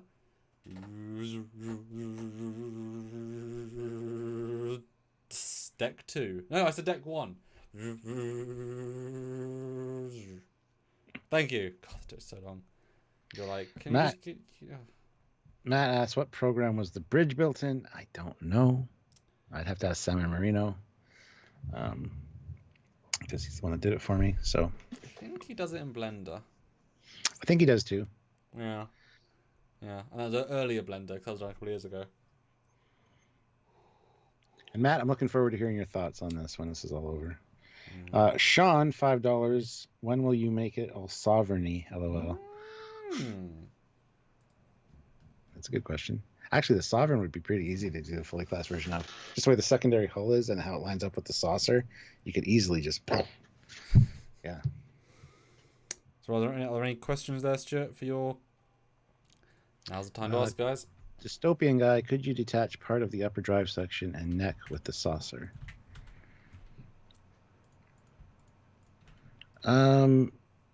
Probably, but I don't like doing that. I like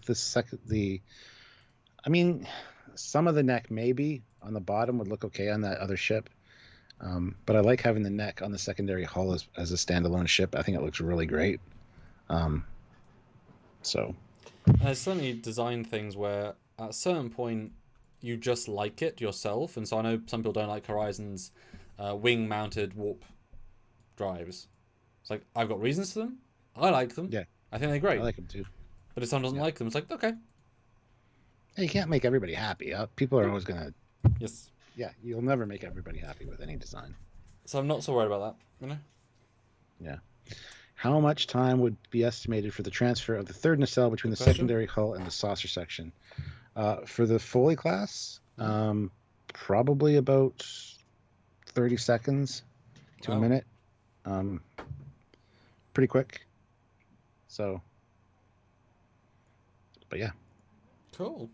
All right, so let's jump into this other version, and Stuart can give his thoughts, although, you know, my brief was not as dramatic as do whatever you want. So this is and Stuart, it's the first time you're seeing this. So this is for an up-and-coming fan film. It's sort of released part 1, but not really, so, you know, work in progress. This is the Gemini class from Star Trek Online. It was for the Agents of Yesterday, where they actually made some rather good Star Trek TOS designs. And it's got these sort of controversial secondary hull spine in the saucer. Yeah. You either like it or you don't. There isn't too much in between. And what do you think of this design baseline, Stuart? Just so we have a sense. So this is... Star Trek Online, yeah. Yeah, I'm not a fan of this one. I think we've talked about this.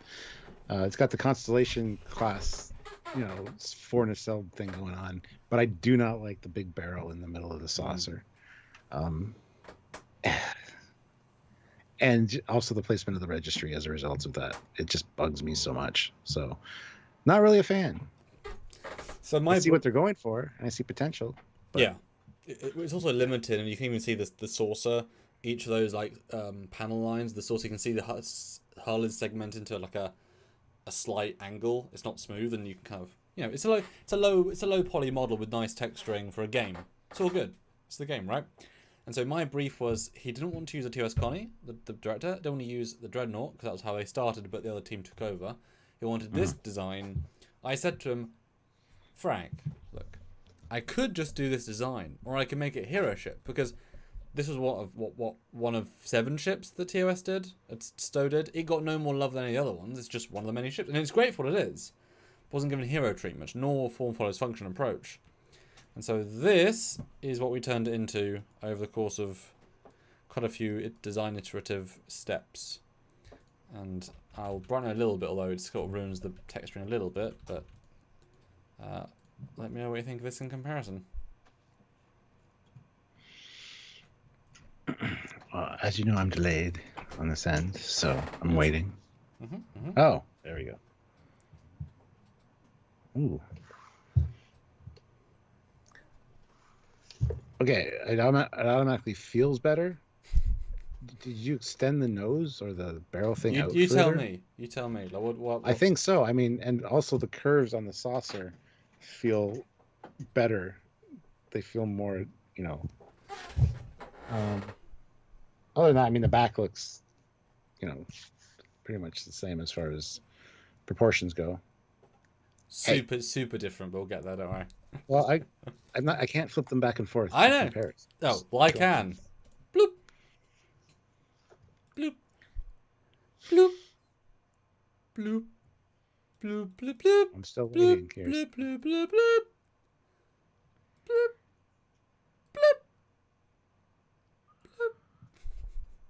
Bloop. So it's much funnier for everyone at home. Well, funnier. Yeah. Still gets a completely non-interesting version.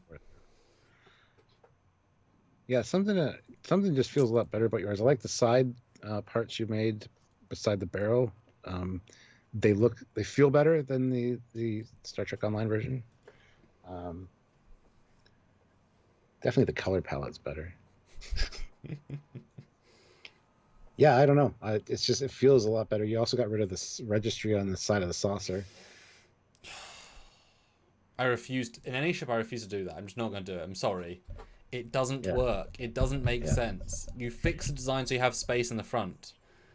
It's not ideal or anything, but if you think about how small some registries are, like on the Defiant, it's tiny. You can have tiny registries on the front. The front is the important bit, not how big the thing is. That's the important thing.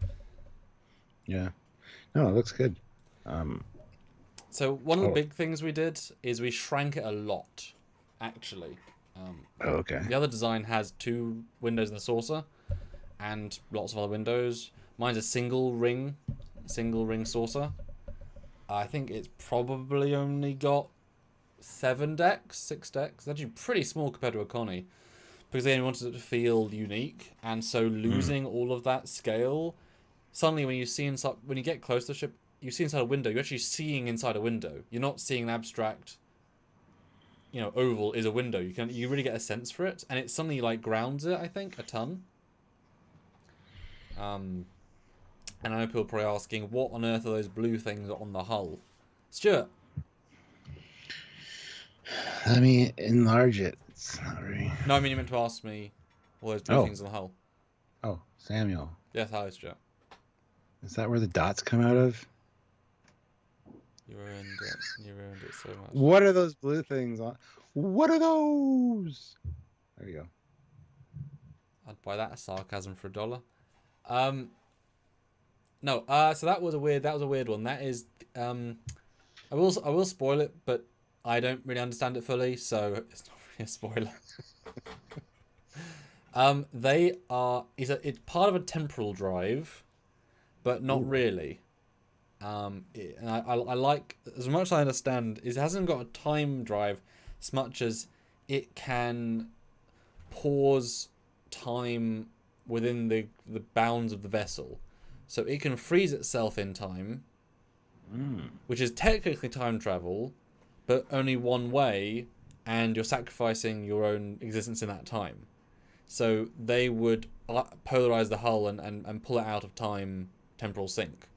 So they're emitters. They don't always have to be on. I just for to show the director was like, well, this is how they look when they're on, because otherwise they're just like, why are there bulbs attached to the hull? Yeah. So yeah, not too radical.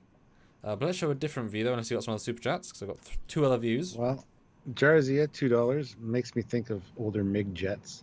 Yeah, it's kind of got that older type of tech look to it, Mm. because of that barrel shaped in the center. So yeah, I would Ah. totally agree with that. I also mostly textured it. Nick did the grill lines to make them actually sit with a hull, but I did all the colours and specularity and stuff. Because I'm very keen to always give TOS ships full specularity with the Aztecing. Um, Without they look dull and plain. And it's fine, just have it be, just intimo darkly, like it was perfect. Half as strong as the refit. Done. That's all you need. Yeah. But you got a back view, which does show how drastically different it is. Although it's hard to get an angle of the ship because the nacelles are, a bit long and a bit cumbersome. You know, most ships aren't designed to be static. They're not. They're not just are. I don't know if I have a back view of the other version of the ship. It's not particularly interesting from what I can recall. It's just it's kind of what you think it is. Yeah, it literally is just a big hull. I don't even know where the I can't remember where the impulse engines even are actually. On this one, I probably The should. back looks great. I do like that the Oh, thank barrel you. shape turns into the hanger. Like it's a great design. Yeah, and Makes sense. and I originally had the impulse above that, but when Nick said put them in the middle, I was like, oh, that's a good idea. Then now I can put a hanger, and the hanger's real small. Like you can fit one shuttle. I mean, enough headroom to make sense, but it is like small. And it really, like, when you have that door open, it really scales the ship. Like, you're just like, damn, this is a small craft. Like, not small, but, like, not what you associate being a big pride of the fleet. And I think a ship flying into the bay would look really cool because it is, like, so relatable. And either side of the Impulse have got like, sidewards torpedo launchers with linkies on them because why not? And they're custom TOS torpedo launchers, which we'll see in a minute. They're bit custom. And one thing we do that we utilize from a fan design that was used for the Dreadnought is those back grills inside the balls or next to the balls to kind of give the extra bit of glows. And then I completely threw away all the TOS internal grilling for the nacelles because it's redundant. Honestly, it is. It's just stuff, isn't it? So I went full like TMP but in TOS vibe. So it's got these nice big bright glowing grills, which I thought was a nice way of like pushing it forward one step, while still being very grilly, which is semi sort of TOS feeling. Plus, those would be smaller nacelles, for yeah. sure, than compared to the Connie. So I like that. Yeah. No, that looks really good. And then the bottom view is, at least visually, probably the most interesting because it's got the most going on. Yeah. Here's the bottom view. I think this I think will look really cool in motion when it actually does some pews. And I know I pitched something slightly different and Nick tweaked it and I tweaked his tweak, so it's kind of like we do bounce off each other off quite well because I know what I don't want, but I also know like what it needs to have functionally, and he'll make it work in 3D. And I'll say, no, that 25% smaller, or I like it. A good idea is a good idea, and we can bounce off that. Yeah, that bottom view is very reminiscent of the old style MiGs. And somebody said that in the chat here that the deflector is too big, but it's a smaller ship. Yep. So it's kind of like the out-of-the-box deflector plunk. Yep. Instead of making a smaller one to fit the ship. Yep. I think that's fine. It actually kind of makes sense real world-wise, so no problem with that, really. Yeah, it just makes it feel smaller. Yeah, and that's the point. It's a visual cue that this is a smaller ship, right? So what do you think of my split torpedo pods? Let me look at them a little bit closer here. Honestly, I'm not really a fan. But it feels like older tech again. It feels like something that isn't refined to the point where it could be blended in better. So that's fine as far as that goes. But honestly, I'm not a fan of the way it looks. But I understand that it's a smaller ship and older tech. So, I mean, my idea was if you look at the NX and TOS, their torpedo tubes are just a tube in the saucer. Okay. Yeah. But everything after that is a pod, and so how do you go from saucer to pod? Well, you split the difference and you make half pods because they've just had to have more tech to launch the torpedoes that has to be out the side of the hull, and then when they get to the refit, they can now have it in one much smaller unit. So it is just splitting the difference. That you kind of sense where they're going into more of a unified Yeah. design feel. No, Because that's a great explanation for why you chose to do that. I think that's fantastic. I love the thought that you put into that kind of stuff. and I But wouldn't always do that, but this is a very small ship and it's very flat. But yeah, because the neckline is so weird looking, none of all the shapes blend in an odd way. Exactly, and so it kind of doesn't feel unnatural given this shape, you know. Um, and I also was very keen to bulk up the bottom hull, so it has an escape, it has a warp core ejection, all those classic boxes and things of TOS, because they all mean yeah. something. What?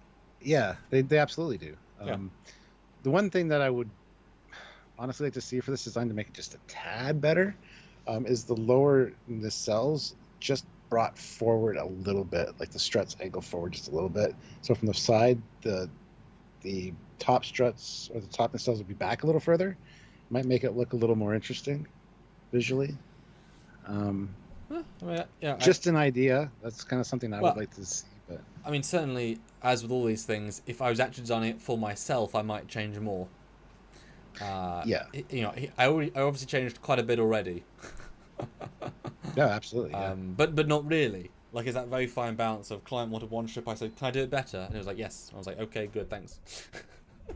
yeah, yeah. But it looks really cool next to a Connie though, because it feels like a really like big bite in a small package, whereas a Connie feels like a very broad, and yours feels like a very tanky bite in a bigger package. So it's three very different sort of vibes. And what? See, sorry to interrupt you there. I would really love to see what you would do with the Foley class. If I gave you that design and said make more sense in the universe, do something with it, I would like to see what you do with it. Just saying. I never did show the Bill Krause picture. No, you didn't. Find the photo. I'm gonna look for that while you talk about Good. this. Yes. I gotta find it. And the last thing that we did, besides the fact we got a tiny bridge module, etc., is that this was a combination idea, but I said it as a possibility, and they jumped on it as an idea. You can see that it's got a large cutout in the primary saucer bubble words, and that is the main briefing room. But because we are pushing closer towards later eras where they have windows, it's more of a ooh, look at us vibe. It's actually got these little like, but not bay windows, but they're closer anyway. So that's a large scale briefing room.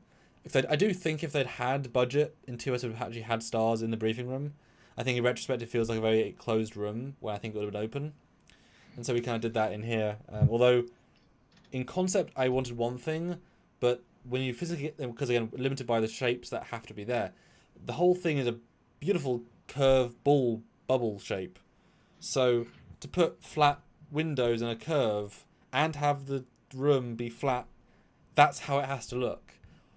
Looks off center, like it looks weird as all hell, but it grew on me. And in fact, I've got a I'll show a render actually inside the room.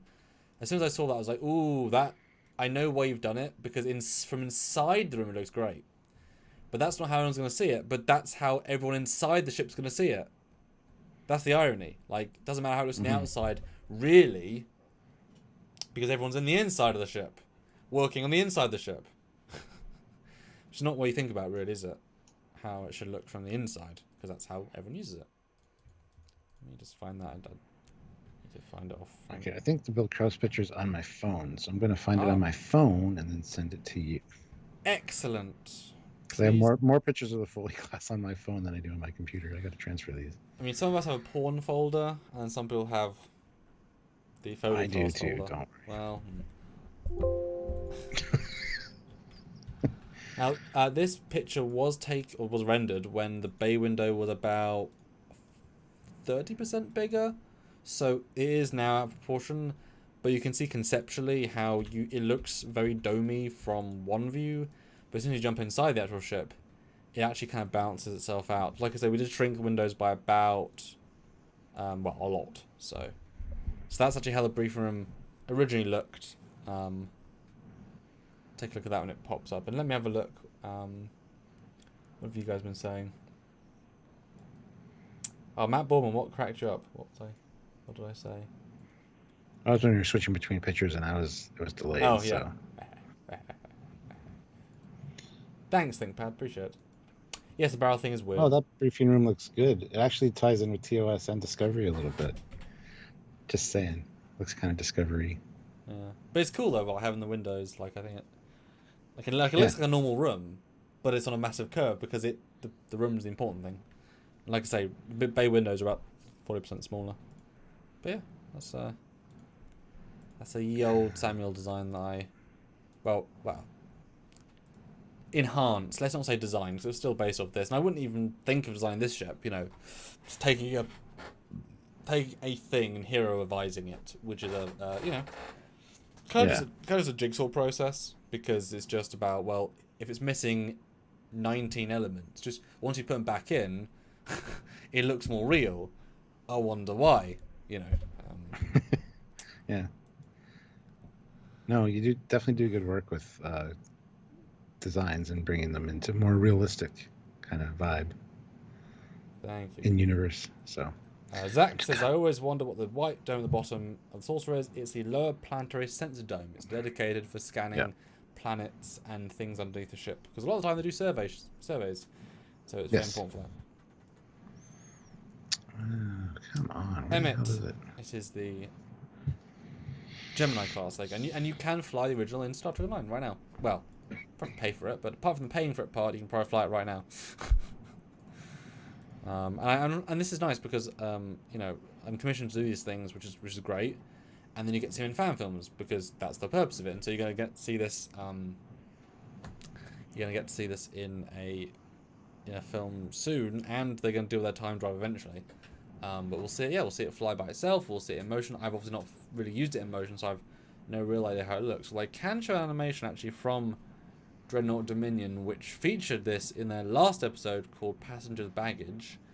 And while technically it's not the same ship, because I was told, not asked, I was told that I have to have the shot ready for tomorrow. And I said, the ship isn't done, you know. And they said, we have to have the shot for tomorrow. And I said, okay then, I guess I'm finishing it myself. Nice. Yeah. So without any texturing, without the final design, I had to do all the texturing myself. Spent about 7 hours doing it, and I'm not good at that. So I have to do lots of little, everything I've got to break up, especially the whole thing. Knowing I have to do it again for the real version, but with some, like, getting me part of the way from Nick. And so it has a more of a, I mean, I was able to then retroactively use some of those settings and carry them over. So this is not it's not the exact same model slightly. This is the TOS, so more classic version flying. This is how it looks in motion, in passenger with baggage. Although it's meant to be darkly lit because it's meant to be at a dark base. Hint, hint. This is kind Section 31. What? Yes. So it's quite meant to be quite a dark theme. I was just guessing. You didn't have to confirm nor deny. I said, well, I was saying yes to someone off screen, Stuart. Can you tell? Oh. Yeah. Yeah. Yeah. So there you go. There's it in motion. I mean, not a lot of motion. It's moving forward. I'll never tell. It's much. Yes. Yeah. But I just love the fact that you can see Looks inside. good in motion. Looks good in motion. The nacelles don't look great, but they don't look bad. But I just love the fact that you can see inside the window. The parallax is gorgeous because it's so small. Like, all the colors just shift. I think as it zooms by, look, and you start to appreciate more and more a small vessel because, like, all those colors in the light. And I spent a long time doing that bloody saucer room because the full, like, I found the fucking picture. Excellent. I sent you a few other ones of finished model of the Foley class as well, but I'll send you this one real quick. This is Bill Krause's version. Excellent. Oh my god, 15. Okay. Wow, you don't have to show them all. Just those were new ones that weren't in the other. What's his name? The David Metlitis, is that his name? Did a model? Yeah, he made a version of the Foley class and it's done smart with it. Do you want to talk about that? Because that's obviously he does nice artwork. Because I'm sure it's probably slightly different. He does his own. There's the last one I sent is Bill Krause's as the third and fourth one there. So, okay, so let me get back to the live stream. Yeah, talk about the this render, which actually shows it in motion. Slightly different shapes, has more geometry detail in certain places. The hull is the primary hull is way smoother. Even the secondary hull, the bottom of the saucer looks like it's also smoother to me. I mean, I should know I'm like I work with models. Like I say as if I'm an expert. I'm not, but I sort of am as well. I do actually know what I'm talking about. Yeah. So Dave Matlislitz, I guess. I hate saying his name because I think I'm saying it wrong. He did this Foley class version and has it in motion firing the phasers. And I guess he asked permission to make it, and I'm like, yes, please do, because I'd like to see you use it. It does look like there's some added detail and stuff there, but I don't know what he did differently, honestly. He made a really good shot of it from the back, which I've included there. Well, you did say and actually, it's one of my favorite angles. You did say yesterday you're an ass man, so it makes sense. Exactly, absolutely. It's one of the best angles of the Foley class, in my opinion. You're a phaser or an ass man. Phaser or a nacelle man, you know. Yeah. No, but I mean, seeing it actually come to life and be firing and doing things, orbiting a planet, it just looks fantastic. So. Well, hey, let me play the animation I made for your birthday, because that I made. That was a. Yeah. Hey, bitch! Surprise! Surprise! That's probably the first animation of that type. Let me play that, which I was quite pleased that turned out. I just hate that this live is so delayed on my end. It's like way behind shit. Refresh the thing. This is your Mark 1, I believe, but I still try to make it look nice.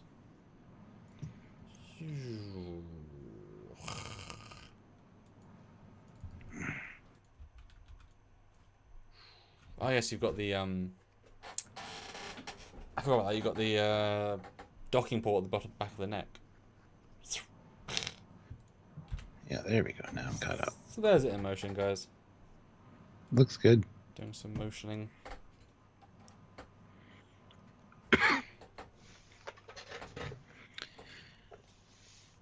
Yeah, no, that's the Mark II. Cool. Glad I was Mark 1 then. Yeah. That's cool. All right, so Bill Croce's. So that's the multi view of it, yeah? Yeah, the one with the 4 there. Oh, okay. Because the first one... Come on, open it. The first one is the Mark 1, the second one's the Mark II, and then there's 2 versions. Well, the 2 bottom ones are what Bill Croce thought we should do with the design to make the integration of that third nacelle sliding up to the primary hull a lot smoother. So he's got like a ramp there. So the second from the bottom is it in standard configuration, and then with it slid up to get ready for saucer separation. Now he didn't do a separation plane, so I'd like to see where that would be. But I kind of like his take on it, honestly. The more bulked up feel.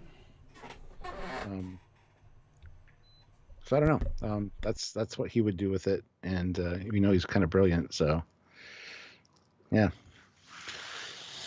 So I don't know, thoughts. Well, when he said Bill was doing something, I thought it was actually doing a design. I'm kind of disappointed. It's just a visual kit bash. I thought it was going to change more. I was like, oh, he would have if he had more time. This was done pretty quickly. It's fine. He's added a ramp, which makes it feel. It still feels good. I mean, I thought that I kind of like the cutout of the second from the top there, like that look from the side looks good. But I also like the ramp look. So I feel like it's nothing drastic for sure. I know it completely defeats the purpose. But it's a great way to start. It is, yeah. Everything I love it is shit, but let's do this. No. But the third view, for some reason in my brain, I see that. So the third view down, ignores, or fourth, to be fair, whichever. To me, that extra bulk says a landing deck where shuttles can fly sidewards. That's the open deck. And it's a through deck, but now you can, like Vipers almost, launch from the sides. That's interesting. Now it's got out of line of sight with the rest of it. I don't know why. Yeah, but it would be a whole new ship design at that point. Like, the way he has it there, I wouldn't even have it separate. Like, because that's a cool looking design as it is right there. So, well, which one looks better than the third or fourth? If you're not separating. I like the third. I don't like that the nacelles are lined up on the bottom one. I like that it's got that speedy look with the cell back. That's one of the reasons I designed the cell to be further back than the other two as well, because I like the way that looks. It looks fast. It's standing still. It's going somewhere, you know?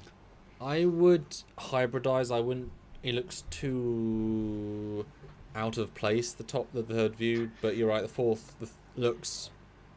It looks more it looks more natural, but in that its own way, less dull. I would split the difference and kind of be a little bit back. I wouldn't do too much. Yeah. And there's also one other picture you sent, which is a neck view. Although, guys, we are $15 away from a lovely round number. That'll get us to the end, guys. So 15, last thoughts, and then we can jump out at happy chappies. So yeah, you've got this neck thingy which is happening. What's happening here? Let me see. I'll have to wait till it catches up. Oh, yeah, I think I know which one you're talking about. Hold on. Dun, dun, dun, dun, dun, dun, dun. What? Hello. Okay, anyway. Yeah, this is just more detail for the showing the back and how you got the slot for the horizontal warp core to go in. It also shows the secondary engineering decks in the saucer, which once that plugs in, yeah, so it's just more detail. I'm surprised these weren't included in the other set that I sent you, to be fair, but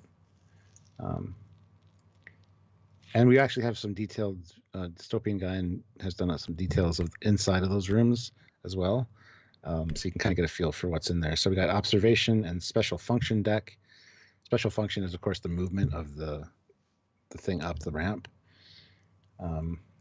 Impulse engine control rooms, computers, simulation, research, aft vantage point, and chief engineer's office.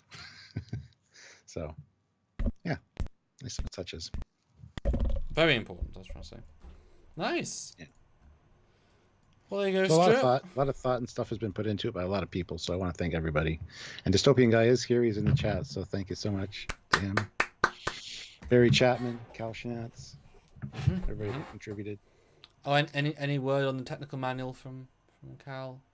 It's been 5 years. He got a cease and desist from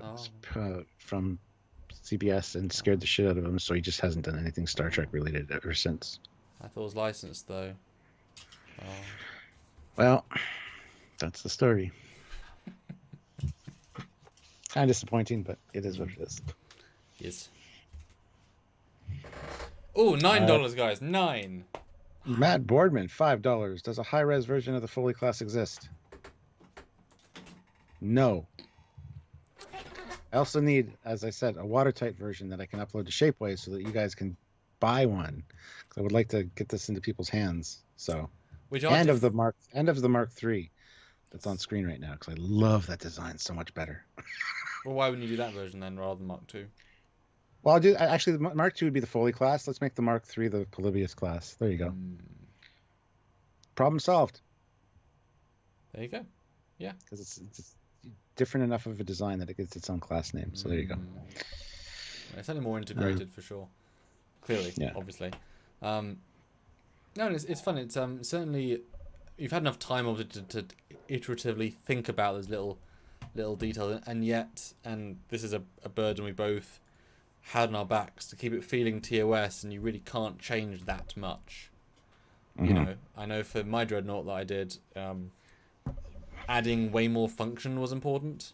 So it actually has a full, full shuttle bay underneath the, like there's doors. There's a 2-step airlock system for some reason. I don't know. So picture it like right below the nacelles, but like in the secondary hull. And so one door, second door, full shuttle bay set, like the main TOS one, and ships can come out. So we've got a full drop bay. Oh, I know why, because it was meant to launch satellites in an episode, but we never got close to it, even though I said we could. And he said, "No, it's fine." So I was like, we built in a satellite drop bay, and you didn't use it. But it's got a satellite drop. It's great. It was cool. And also, for some reason, in the saucer, it's got two. If you remember from TMP, there's director's cut deleted scenes where Kirk comes out of these doors in the saucer. There's like two doors which reveal like a very tiny bay. It's more for people and like small, like tiny craft. But it's got two secondary shuttle thingy-mabobs in the main saucer.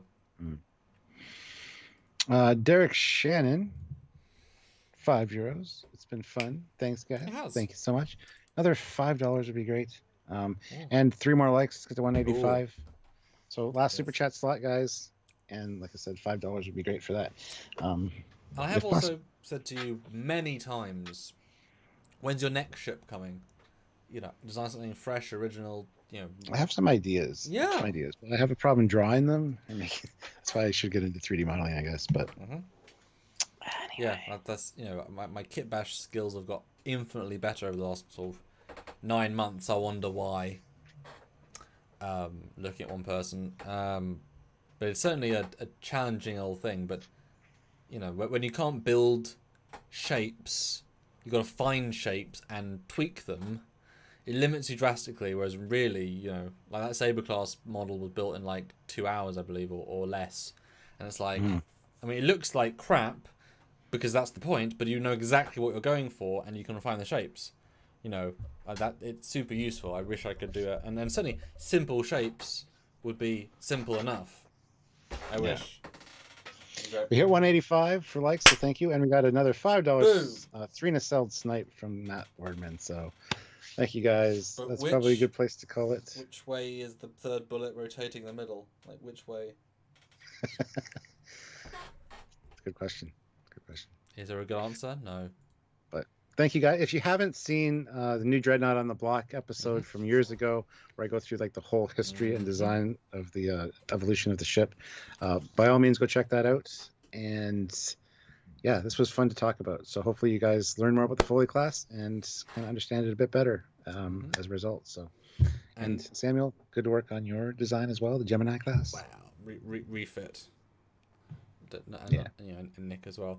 But do put in the comments there briefly, guys. Do you want to see another episode like this, but on the horizon? Let us know in the comments, and then Stuart can grill me right back. Well, we have talked about it more than I've talked to you about the Foleys, so.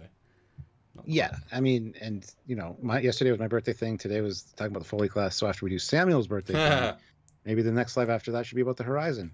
So there you go. It's already set up. It's already planned. So. Dear me, and I have got the shuttle bay fully built and designed, and you can see it in Long Way From Home. And I have got the bridge. Yeah. I've got the L-Cars texture because they're a bitch. L-Cars are a bitch, Stuart. I have got the transporter room. I've got a very good model of the transporter and some texture because it'll be annoying to do. Although I do need to. I know I need to design the corridors in the next like 3 months, and I want to design the engineering. I've got ideas for that, but that's hard. I was given a turbo lift, so I've got that. I've got crew quarters that I designed for lieutenants, so that's mid-level. What other rooms are there? There isn't that many other rooms. Things are hard. Oh, I was gonna have to do sick bay, but now I got changed transporter room, so it's great. Another fan film guy said, "I want to use Horizon design. Give me Horizon's sick bay." I'm like, "Oh, okay. I'll just go design that, have it built and textured. Yeah, thanks." Yeah, great. But also, it's like, oh my god, it's fun to then have to do that. All right, guys, we're gonna call that quits. Marco Van Ash, €230.